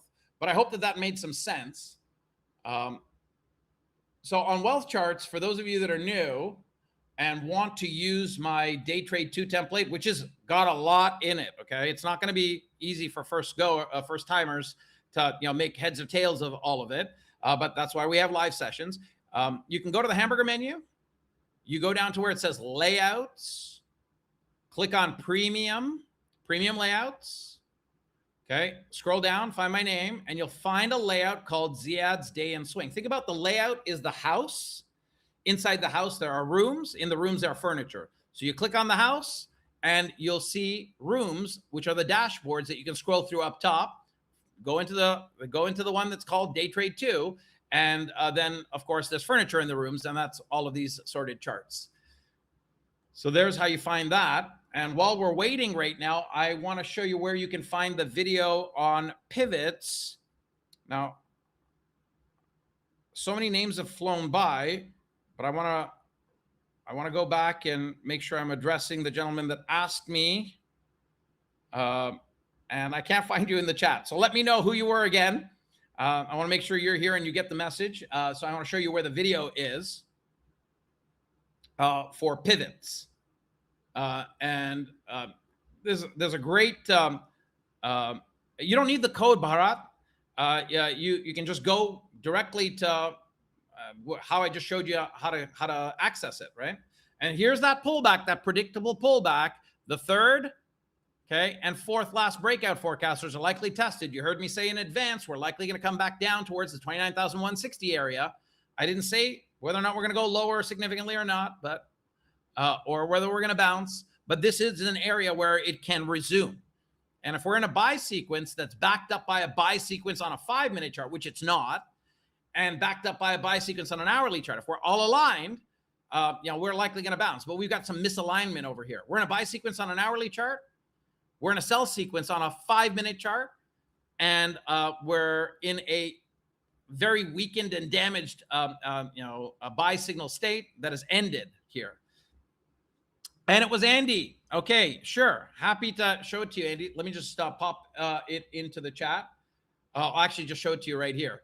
So right over here, hamburger menu, education, okay, Wealth Charts TV. That's the on-demand section. Okay, I'm just going to plop it down over there. And there's a module in here called Wealth Charts Weekly Intensives. Right there. Okay, go into that module. And in that module, you'll see a video titled, something to do with pivots, how pivots work. I'm going to try to find it. You can try using the search function as well, of course. But it was done last year. So I'm headed in the right area. That's a great video, learning patience. But let's see if I can find it quickly over here while the market's trying to figure itself out. How to use pivots, right there. September 2nd, 2025. So there it is, how to use pivots, okay? There's another one in here on how to use the VWAP cones. You can just kind of scroll down. There's not too many videos. How to use the tick tool, that's in there as well. So all of that stuff is how to use trading with volume profile. Folks want to understand how to use volume profile. It's all there in that section. And again, you find it in Wealth Charts TV in the Wealth Charts Weekly Intensives module. Okay, so there you go. Okay, we came down to 160, pretty much right on the nose, 162. Tested the fourth last breakout forecaster, and we're in a resumption. Is this a credible resumption? What does the 5-minute chart have to say? It's saying, yeah, Triple S, Wealth Signal are there. Champion Trend is not. Champion Cross is there. We're at 220-ish. 250 is the next barrier. I'll try the trade above 225. And playing it up to 250 or higher.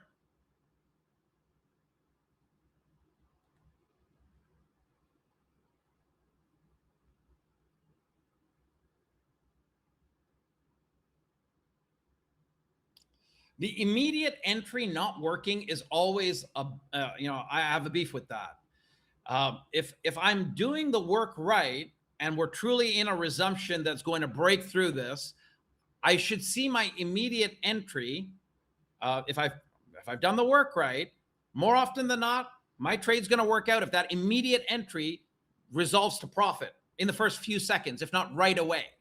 This one did not. So I have some concern. But it's still a valid trade. I'm obviously still in it. So let's see how it goes. Oil is coming back down, which is good. I'm seeing that on my day trade 2 template. Trades in the money. Good. Made the higher high. Good. Target is where I'm going to get out. Very close. And that's good enough for me. Thank you very much.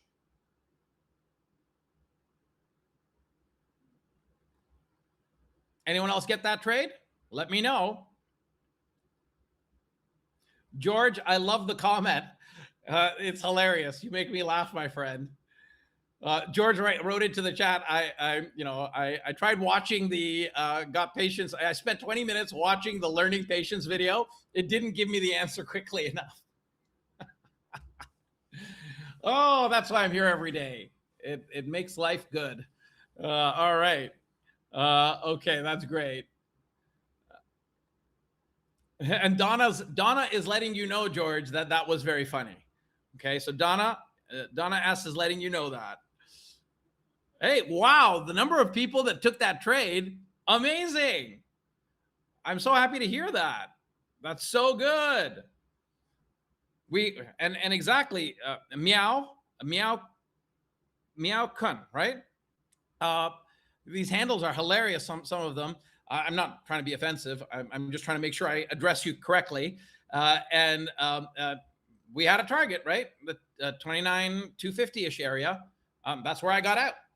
Got in exactly where I told you I would, which is above the at 225. Got out at 250. I think I got about 30 points on that though. From entry to exit. So not a bad trade. Now, what's next? Let's not stop. The concern with what's next is the concern that I brought up with the volume weighted average price cone. We are very far away from normal. Okay, this is not a normal area for us to sustain at. Either we perform in this area or we plunge. So Laura, your unrealized P&L column should be nil if you're not if there's no open trades.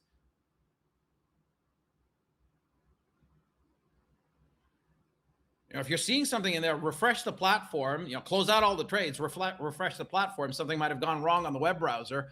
It's doubtful though, right? But there's your answer. Okay. I want to just figure out right now where this thing can go. Remember how we started the day though, right? We started the day with the idea of, hey, we're in a market that has, got a better than fair chance to hold up, if not push up into the earnings releases tomorrow afternoon. And overturn some of the negativity associated with the geopolitical red. Okay, here we go. Hold on. We're breaching the champion trend sell zone trail line on the 5-minute chart for the NASDAQ. We know that we're in a buy signal state on a 1-hour chart. Okay, we've taken out the high of the last close 1-hour bar. The signal is a buy signal state on the 1-hour chart. Check. 5-minute chart's not fully converted to a buy signal because we are still dealing with the champion trend sell zone trail line, which is sitting right over here. That sell zone trail line has to be breached and broken. It's been breached. It's not broken. We need to get above it. And then where are we going from there? Well, we don't have any barriers on the 1-hour chart. We can obviously look at local resistance going backwards, but let's use the 4-hour chart, the higher time frame. We've got some guidance over here. Very clear that at around the 29,340 area is the top of the MSR channel. And that's what we would be playing up to potentially. Now, I don't know if we're going to see all of that happen or any of it really, but I do know that we are in the quadrant or the area of the bell curve where either it's 1/3 of the time we go parabolic or we plunge. It's perform or plunge in this area of the bell curve. We're very close to 2 standard deviations away from normal. So the risk here is that, it starts to mean revert very quickly. And the closer we get to the end of the hour, the market is net long. Volume that comes off the tape at 11 a.m. or 10:59 a.m. Eastern time is net long, by and large. So as we move into the last 10 minutes over here, if we're not seeing buying beget buying, guess what they're going to do? They're going to close. And George, it looks like we're thinking exactly the same. We are net long, right? I see you were putting in the chat at the same time that I was commenting on this. That the idea here is if buying does not beget buying, location of where we are in the market is extraordinarily stretched, right? We're in a very stretched area against the VWAP code. And in order for us to sustain, it literally has to be buying beget buying. And that's not what's happening here, right? So this is a setup for failure potentially. Now, I can't call it yet because we have not come down enough to actually turn around and, have some damage done. But we need to be above the 5-minute chart's last resistance barrier, which we perforated. So we weakened it, right? It's that red line right there. You can see the value of that on the right-hand axis, the y-axis. It's at roughly 29,250. And I'm not going long here. I'm actually considering if we end up not continue to play out the long, could I short this thing? And Ray, what you're seeing when you have that message that says no price volume data available for this period is you've you've stretched your volume profile histogram too far out into the future. So delete that one and reset the volume profile histogram. Start it where I can do an example of it right here. So for the process that we've been in since the open, right? We've had a dip, and then we've had a down, and we've had an up, right? So drawing tools, measuring tools, volume profile tool. If you set volume profile on and you're getting a message that says no price volume data available for this period, it's because the volume profile histogram was set incorrectly, or the browser has gone stale. So a refresh. Like, I just put it on right now and I stretched it out into the future and it was fine. Right, on a 5-minute chart. I'm going to stretch it out even further, and you can see where the VPOC is. We're above that VPOC from exactly 930 or 925. Right, but if I want to really measure, this is fair. If I want to get the exact volume point of control from the cash hours open, I'll start it at 930, and you can see the volume point of control is that red line right there. We're above it right now, right? So those that, I'm guessing some folks are still long right now and waiting to see if we can break the 250 marker. I'm going to get long again above 250, but below 216, you now have an insight, courtesy of Ray asking that question.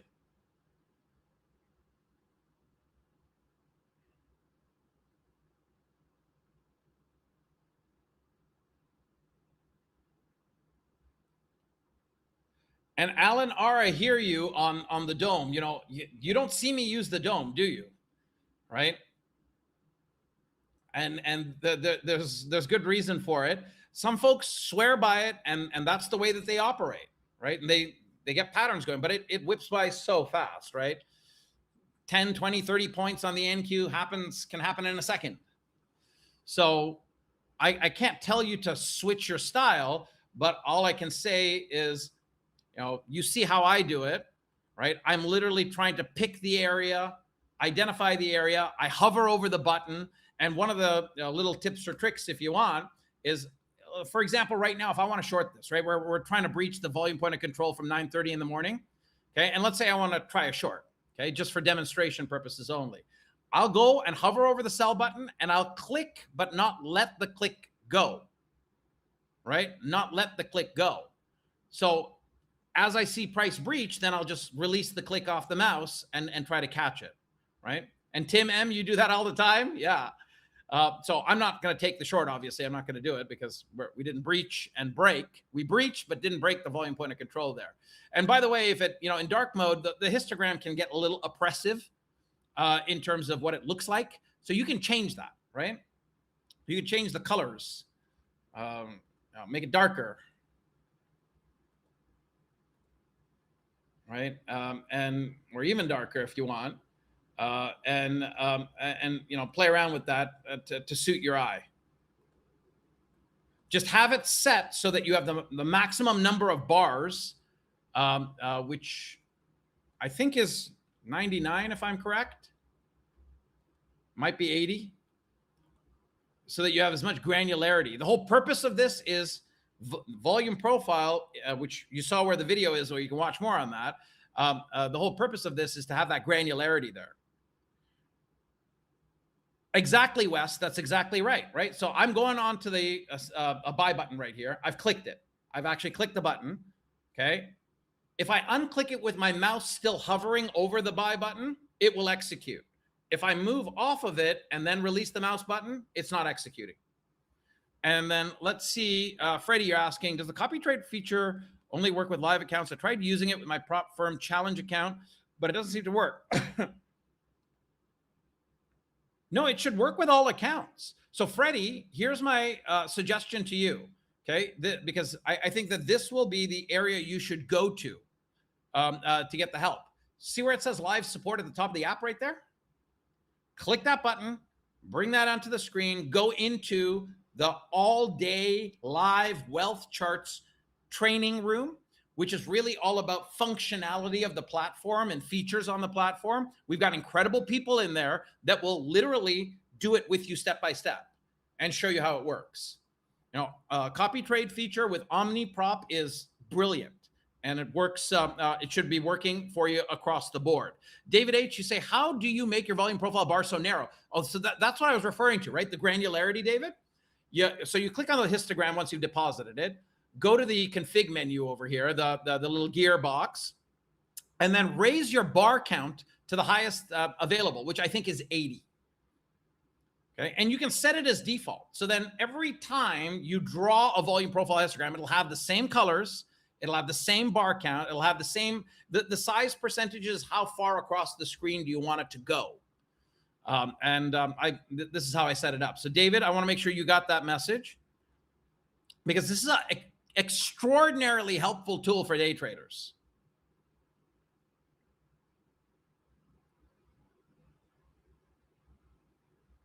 Okay. And Freddie, good. Oh, yesterday, so we just came back from the summit, right? So yesterday was a bit of a odd duck day, but folks should be in the room today. And David, you got it? Great. Howard, how do you get volume profile up? It's super easy, and you can make it a favorite. Just right click on anywhere on the screen. Okay. Go over to drawing tools, go down to measuring tools, go to volume profile. Okay. And you can also add it to your favorites as well, right? Well, there you go, Tim. You got your answer to the same question. There it is, right? Volume profile tool. And then you can apply it. My pleasure, Howard. My pleasure, Tim. Okay, so we're still meandering around above the volume point of control from 9:30 a.m. Eastern time. We are in, it's a little oppressive here, especially in dark mode. I actually like a volume profile when I'm using light mode more than dark mode, but it is what it is. In any case, I'm gonna just remark it's still at around 29,215. So technically, on change of the hour, if we breach 215, I may want to try a short, a little scalp, but it would be very opportunistic. I was about to go and do something, and I forgot what I was about to do for you right there. Let me just go back and think about what I wanted to do. Okay, well, I lost that train of thought. In any case, from a trading standpoint, where is the market going? We started off the day understanding that we're in a market week where, even though it may look like it can implode and go down and break down, it's less likely to. We're more likely to come up. And in fact, I'll share this with everyone now. What I do for our private members of the Active Trader Room is I provide a flight path, 2 flight paths for the week, Plan A and Plan B. This was done at around 2 a.m. on, about 1 a.m. on a Monday morning. So before technically before the week starts cash hours, it gets into the hands of members of the private Active Trader Room, and boom, you see this turn up. That's exactly what happened on Monday. The pullback came out to be deeper. It wasn't as shallow as Plan A suggests, but then a push back up towards 75.55, and then through it is what I'm expecting. Okay, and that's what I'm expecting. I'm expecting that to be probably driven by earnings, and I'm expecting it not to last. I'm expecting effectively the NASDAQ to come up into its key area. Remember that line I keep quoting, 29,820? It's a zone. It's 850 to 650. And I'm expecting the NASDAQ to get pulled up into that area, driven by the catalyst of earnings, and then what? Fall over. So am I seeing anything strange? Nope. Do I have that same sort of pattern? Yep. This is the NQ, not the ES, but you can see it. It's the same for the ES. And right now we're at what, 240, getting very close to, tempting me to move into a long side trade. Now that the hour has changed, we'll see if that is applicable. The 4-hour chart's above the center of its MSR channel. Good. Okay. We're trading up to 340-ish. That would be the idea. So 250 to 340 is the idea. The hourly chart is in a buy signal state. Okay. The hourly chart tends to throw its signal, cast its signal. Its signal throw is typically 3 to 6 hours into the future. 5-minute chart is the last man standing at this stage. For a day trader at this stage, I just need to see that champion trend sell zone taken out. Right? We're in a champion cross buy state. The dots are there. The green zone is there. Triple S is there. Wealth Signal is there. Range Breaker is there. Double green dots for the Triple S tool are coming in play on the current 5-minute bar. All of this looks good. But it's just like the analogy. You're ready to take the kids camping. You can't find the keys to the car. Even though it's gassed up and everything's good, you ain't going anywhere unless you know how to hotwire a car.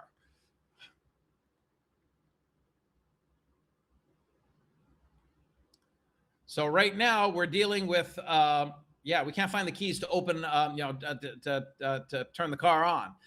Those keys are called 29,250, higher than 250. So we're now in the last part of our session.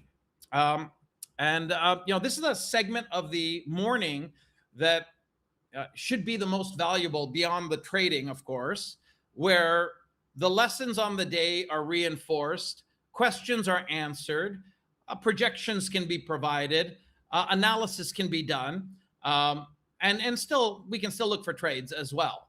But the way that I like to structure the market morning is a little pre-market briefing, 9:15 to 9:30. This is all in Eastern time.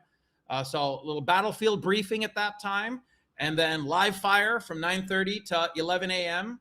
And then, of course, 11 to 11:30, some Q&A, lessons learned, reevaluating our mission plans, etc. So the chat's open for questions. That's a short way of me saying that. Are you strictly trading futures, or do you also have? I've got bits of things everywhere, Wes. That's the best answer I can give in this type of forum. And Emad, you say, do you add another volume profile that is weekly, for example, once we are exceeding the existing volume profile or above it? So that's the whole point of nested volume profile histograms, right? The answer is yes. The answer is a yes to that, but it's all usually pre-done. It's usually pre-done. And HC, you can write in to support at Wealth Charts, support at wealthcharts.com, and ask that question. They'll take care of you. Okay, so Emad, to your question, so the whole purpose of having the nested volume profile histograms is to catch, the idea of, okay, are we exceeding? Now we're at near all-time highs. So your point is absolutely relevant, right? If we end up going above the all-time highs, I won't have any data except for the last one that I started and where it goes, right? And Jaden, you're asking, so Jaden Vance, you're asking, may I ask how you so effectively remove emotion from trading and turn it into, if this invalidates me, I'm okay, I've been trading, and I try to keep rules about my entries, but typically when I take a loser, it's seemingly hard to shake in that moment. Of course it is. This is one of the only vocations, endeavors, arenas of life where you get your report card as you hit the button, right? So it's not an easy thing. The biggest, so Emad, my answer is yes to that, okay? But that's the whole purpose of nesting things. And we are coming down right now, and I am considering whether or not this becomes something I can short. Why is the gardening happening as it's raining? I've got a big bay window over here that I'm looking out. It's all gray, murky, and it's tinkling outside. And there doesn't make sense. It just does not make sense. Why is money being spent on that? Okay, in any case, crazy world, first world problems, right? So who's short? Let's see. Who's short? And Mark, yeah, you are right. It is a crazy world out there. So this is the point of no return below 175. Remember, that's where we got our last long. We've come right back down to it.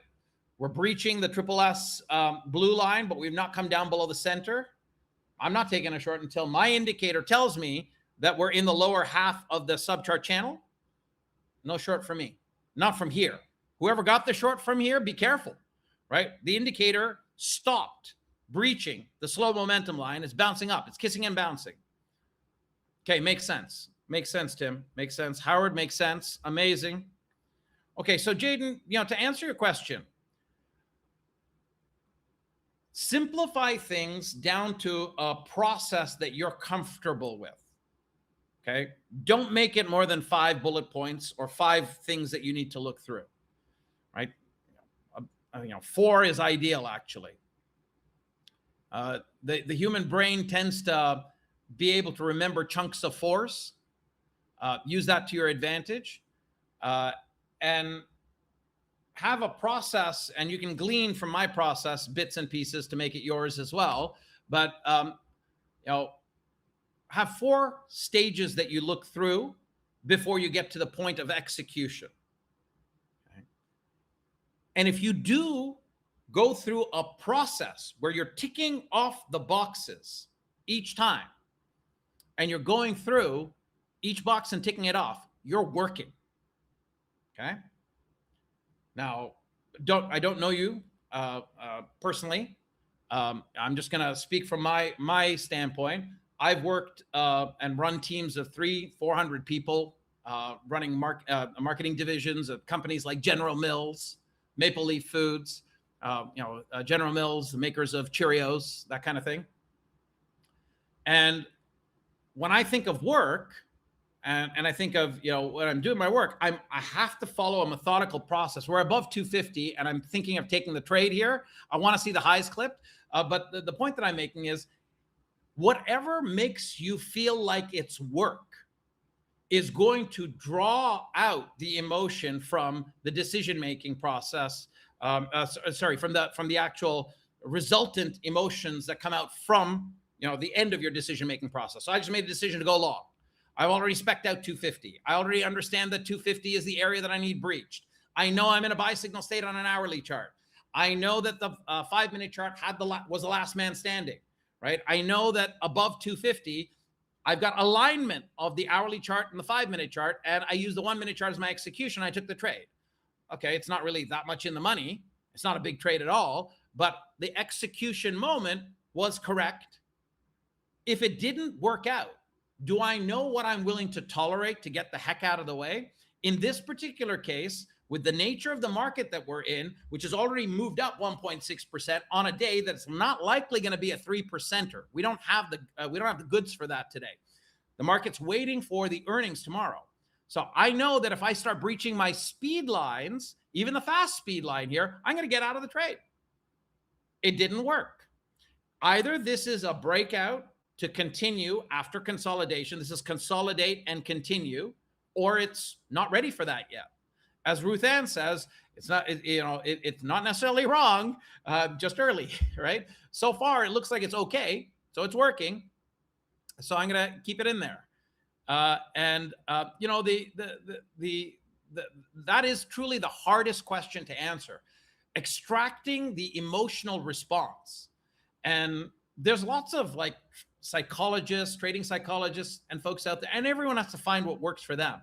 What I know has worked for thousands and thousands of students that I've interacted with since the 2011 area onwards, which is where I started doing this, is if you have a process and you are working, okay, the emotion gets ripped out because it's work.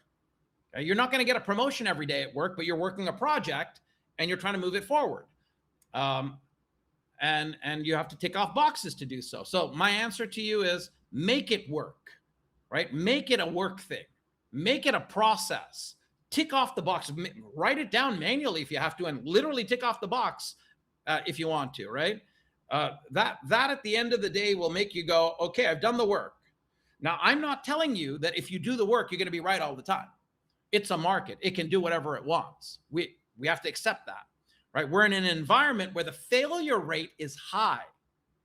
It's an attractive environment because it's low labor intensive, but it's actually very labor intensive. The brain ends up using up a lot of calories on the day, right? When I'm trading, I've got 3 fans blowing air on me right now. Literally. I'm not kidding. And that's with reason and purpose. Right? Because I literally will overheat.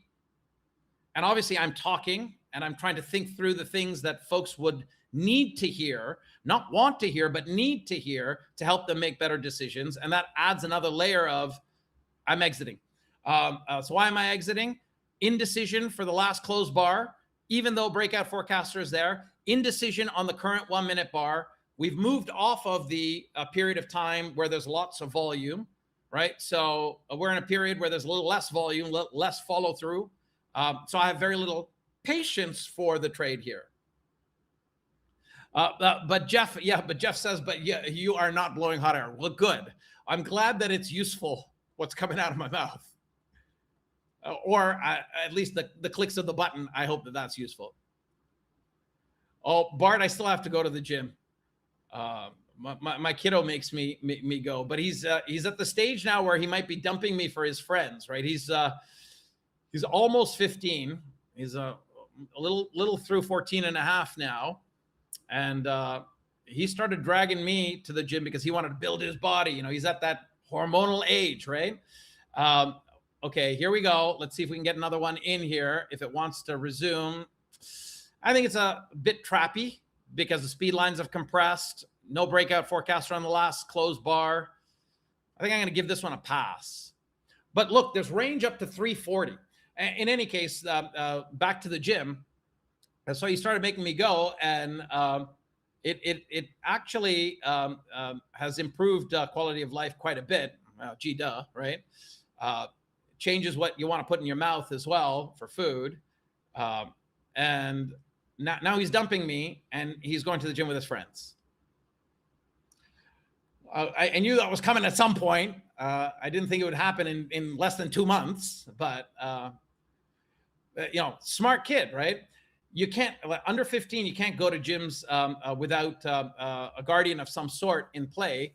But he found a gym that offers a student program for free. It's a full decked out gym, 12 to 17-year-olds, and it's free all summer. There's a limitation of some of the equipment, like you can't use certain weights, and you can't use the squatting equipment. You can't do things that are going to break you. But he figured that out. And then he dumped me promptly. I was like, sorry, Dad, I'm going with my friends. Rodney, I'm happy about that. That's what he should be doing. That's what he should be doing. But Emad, that already happened. It was the other way around, but that already happened. I'll leave that comment private, though, between us. God works in mysterious ways, and you just have to be on the side of accepting that there is a path, whether it's fully written or not. Depends on your beliefs. I believe that the path is fairly well written out. Okay. We got another breakout forecaster. We got to push up. I was wrong about getting out. Am I upset? No. I've got room up to 340. I'm trying the long right now. I'm seeing the expansion in between the fast speed line and the slow. Okay. I want to see if that expansion remains. Double green dots are there. Breakout forecasters were there for the last 2 closed bars. We're obviously stretched, right? We know the location that we're at is a problem situation. The location that we're at is a problem situation. Why is it a problem situation? Well, here's why. We are located in an area statistically where price is less likely to last this far away from normal. Normal is VWAP. That's 1 standard deviation. That's 2. We're about 2.5 standard deviations above normal. So we are in the case right now that 1/3 of the time we can go up and parabolic. 2/3 of the time, we're going to come back down to revert to VWAP. So if we're in this case, we should be seeing buying beget buying. We should not be seeing indecision prints. We should not be seeing close downs, right? Exactly, Imad. So as far as I'm concerned right now, I don't like the fact that it's slowing down here. I want to see it push right through, and it's not, and I'm out. If I miss out on the pop-up that takes us up to 340, I miss out on it.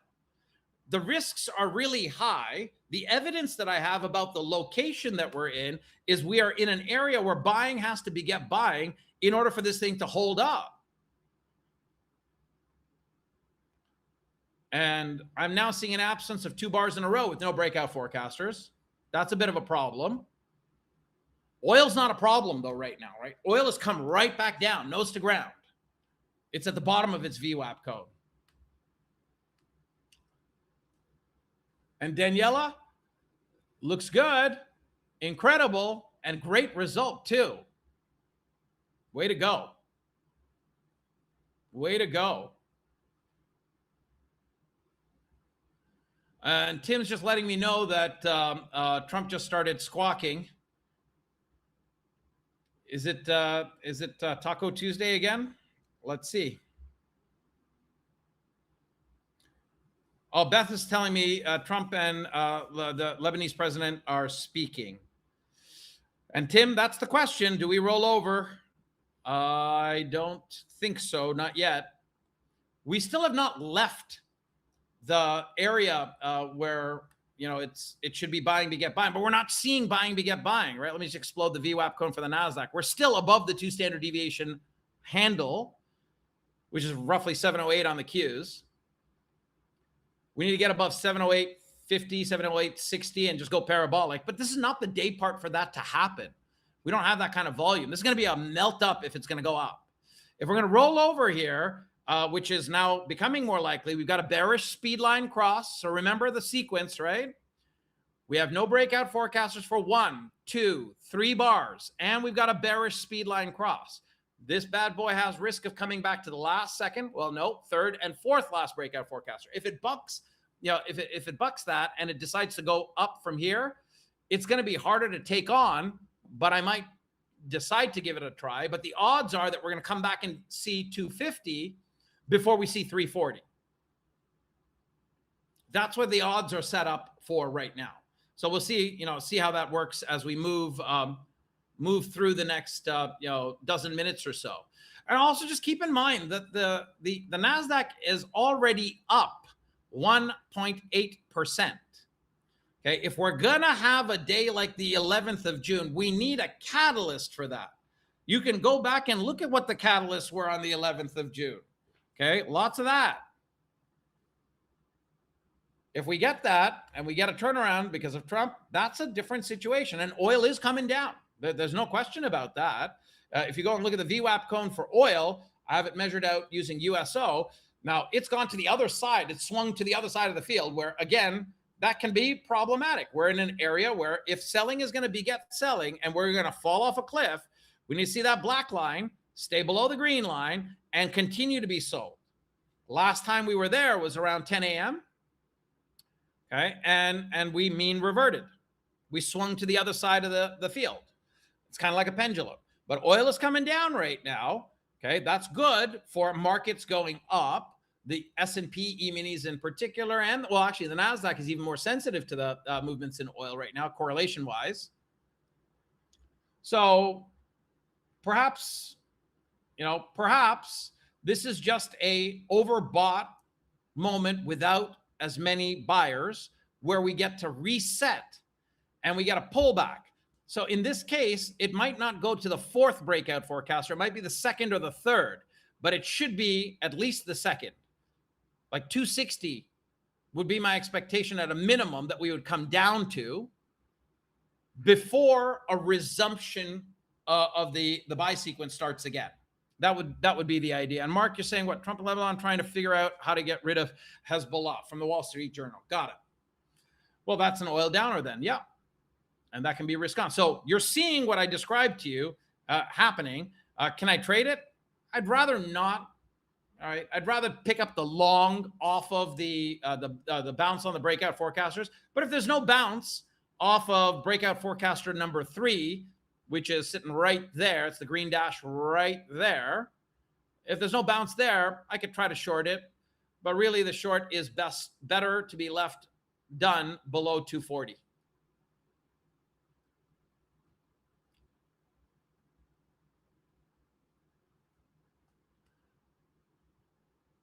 So Jaden, did some of that stuff that I said,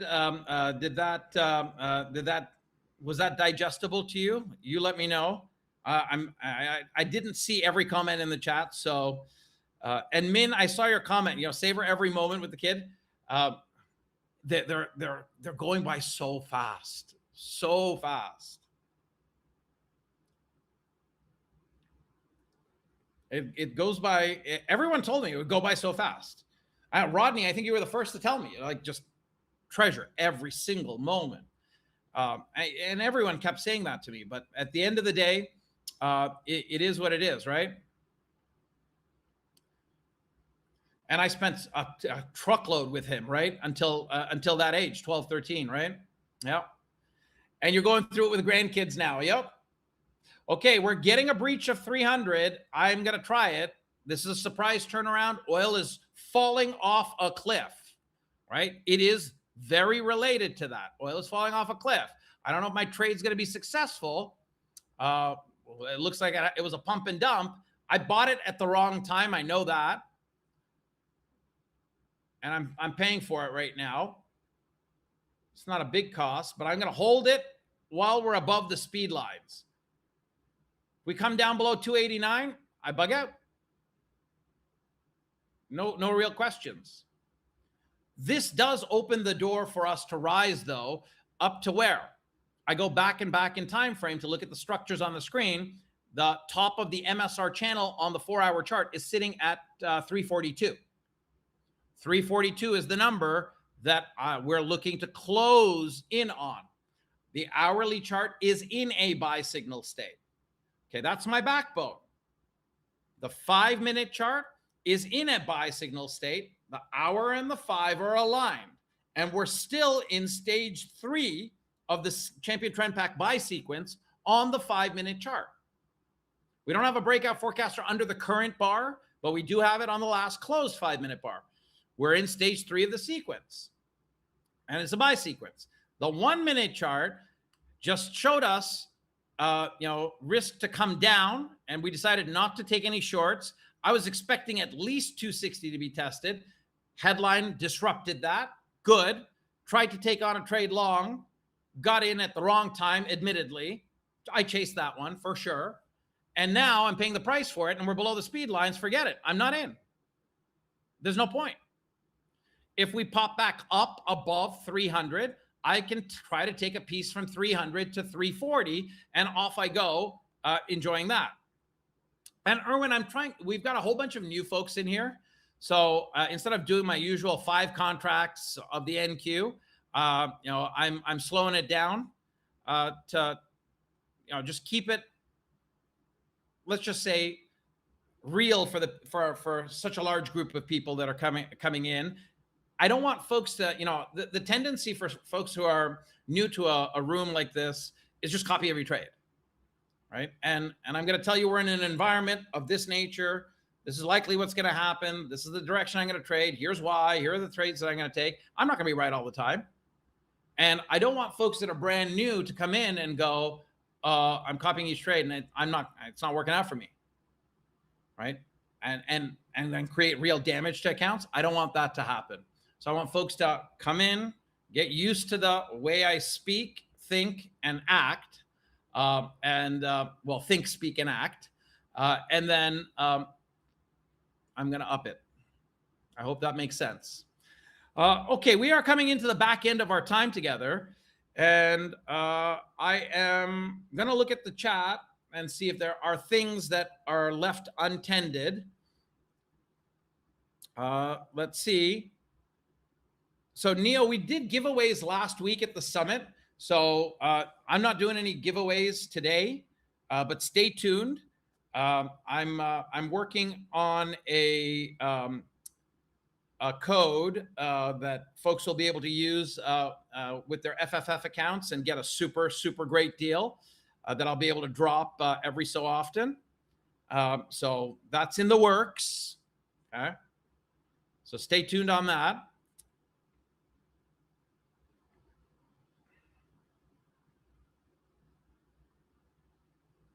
David H, there you go. Yeah. Taco Tuesday. Israel. So Israel is in the process of withdrawing from Lebanon and is in the process of redeploying other sections. Trump, I have no interest in meeting Iran until they are ready. Well, it looks like the net of this has become market participants are thinking that no increase or increment, there's not going to be an incremental level of incursions and events because we are drifting higher, we are grinding higher. Those who are in longs, oil is still rising right now from that low, but the market is not offended by it. And a grind up to 340 is what's in store at this stage, very likely. We've got the backing of the hourly chart, which is in a buy signal state. The 4-hour chart is coming up to resistance, which is at roughly 342. Above 342 is 424 or 425. And the ES is well above our line in the sand, which is 75.32. It's 10 points above there. So that's in good shape. And my question to you is, how'd you go? How did it work for you this morning? Is what I'm doing here contributing to your learning and or earning? And you can let me know with a lucky number 7 in the chat. You can let me know with a yes, a no, an unlucky number 6 if it's not working for you. And that's real. Okay, that's fair. But share with me how things are moving along for you as we continue to build our relationship, deepen our relationship, and continue to work together to go after what each of our individual goals are. I like that. Oh, that's David. Thank you. I like the 6.95. And it's just like the Persian rug, right? My late mother was a very big fan of them. So we have several, really large ones, and they purposefully put an imperfection in. For those who are Muslim, the rationale is the imperfection has to be there, even though the work is so perfect. A purposeful imperfection is put in because the only perfect thing is God. That would be the idea. So when I get the 6.95, it actually makes me blush because it's actually endearing. So thank you. All right, folks, I am trying to figure out if I want to leave you with another message or two. Meow, amazing results. I'm happy. I'm up on the day overall about 11.42 and 50 pennies at this stage. So still got some work to do for the balance of the day. I want to keep what I've made and build more. And John G, I agree with you. John writes in, he'd be shocked if his rep pulled out of Lebanon. And this has been going on for a very long time. All right? I was actually born in that region of the world. What I can say, though, is I am not an expert on the current politics or dynamics of the area. I will just look at charts and comment off that. Well, Peter, I do appreciate that. I do appreciate that. And I see it as just like a serious responsibility every day. If someone's going to take the time to actually be in a room with me and listen in, it has to be worthwhile. That's why I've kind of configured myself to find as many entries as I can and then comment and educate along the ride to the entry and the close of the trade. All right. Well, it looks like folks are doing well. Claus, I'm not doing any account giveaways myself here today, but like I mentioned, I am working on a special code that will be associated with me that I'll be able to drop here and there that will have a super premium offer for FFF accounts. And that's going to come to a theater near you in the very near future. So stay tuned on that. And I hope that folks are able to, learn and earn along the way here and do well and, improve your skill set every single day. That's the best gift that I could try to give someone in this area. All right, folks, I am going to sign out. I think that, the insight's not going to change here. I think that the market week that we are in is a market week that started off in an oversold state from the selling last Thursday and Friday. That was predominant and negative, more so for the NASDAQ. I think that has taken the market that selling has taken the market to start off the week with an oversold bounce. That oversold bounce started to play itself out yesterday. Okay. It did not follow through because we didn't have the goods, the market cred to actually break. And this is the primary market. This is the S&P E-minis. This is what I do all my math off of. The NQ's directionality ends up being a byproduct. 75.55 is the line. We came up virtually to it yesterday, but we were not able to surmount it, which makes good sense, right? If you look at the pattern going back to the beginning of May on the S&P E-minis, we're in a range that's more of an ascending triangle. We've got clear supply near the all-time highs, call it the 7630s, okay? And each time the sellers get in control of the tape on the way down, they're not stronger. They're not stronger. But on the NASDAQ, they are. On the NASDAQ, you go back to the beginning of May and you do the same analytics, they were stronger. Now, this is the U contract going back. So it's the U contract. You know, we made lows on the U contract down here on the 9th of June. We made lower lows last Friday intra-session. Didn't close at lower lows there, but we made lower lows. And actually, we did close at the lowest point, actually, of this pattern on Friday. We did close at the lowest point. So, you know, damage was done. We were very oversold. We were in an area where we were likely going to get an oversold bounce. Now, the NASDAQ, as I mentioned to you when we were doing this yesterday, remember we were talking about 29,080 points, 29,100 points. Obviously, the numbers change a little bit each day, but you know, the big landmarks stay the same. We've gotten above the mattress, center of the weekly pivot range.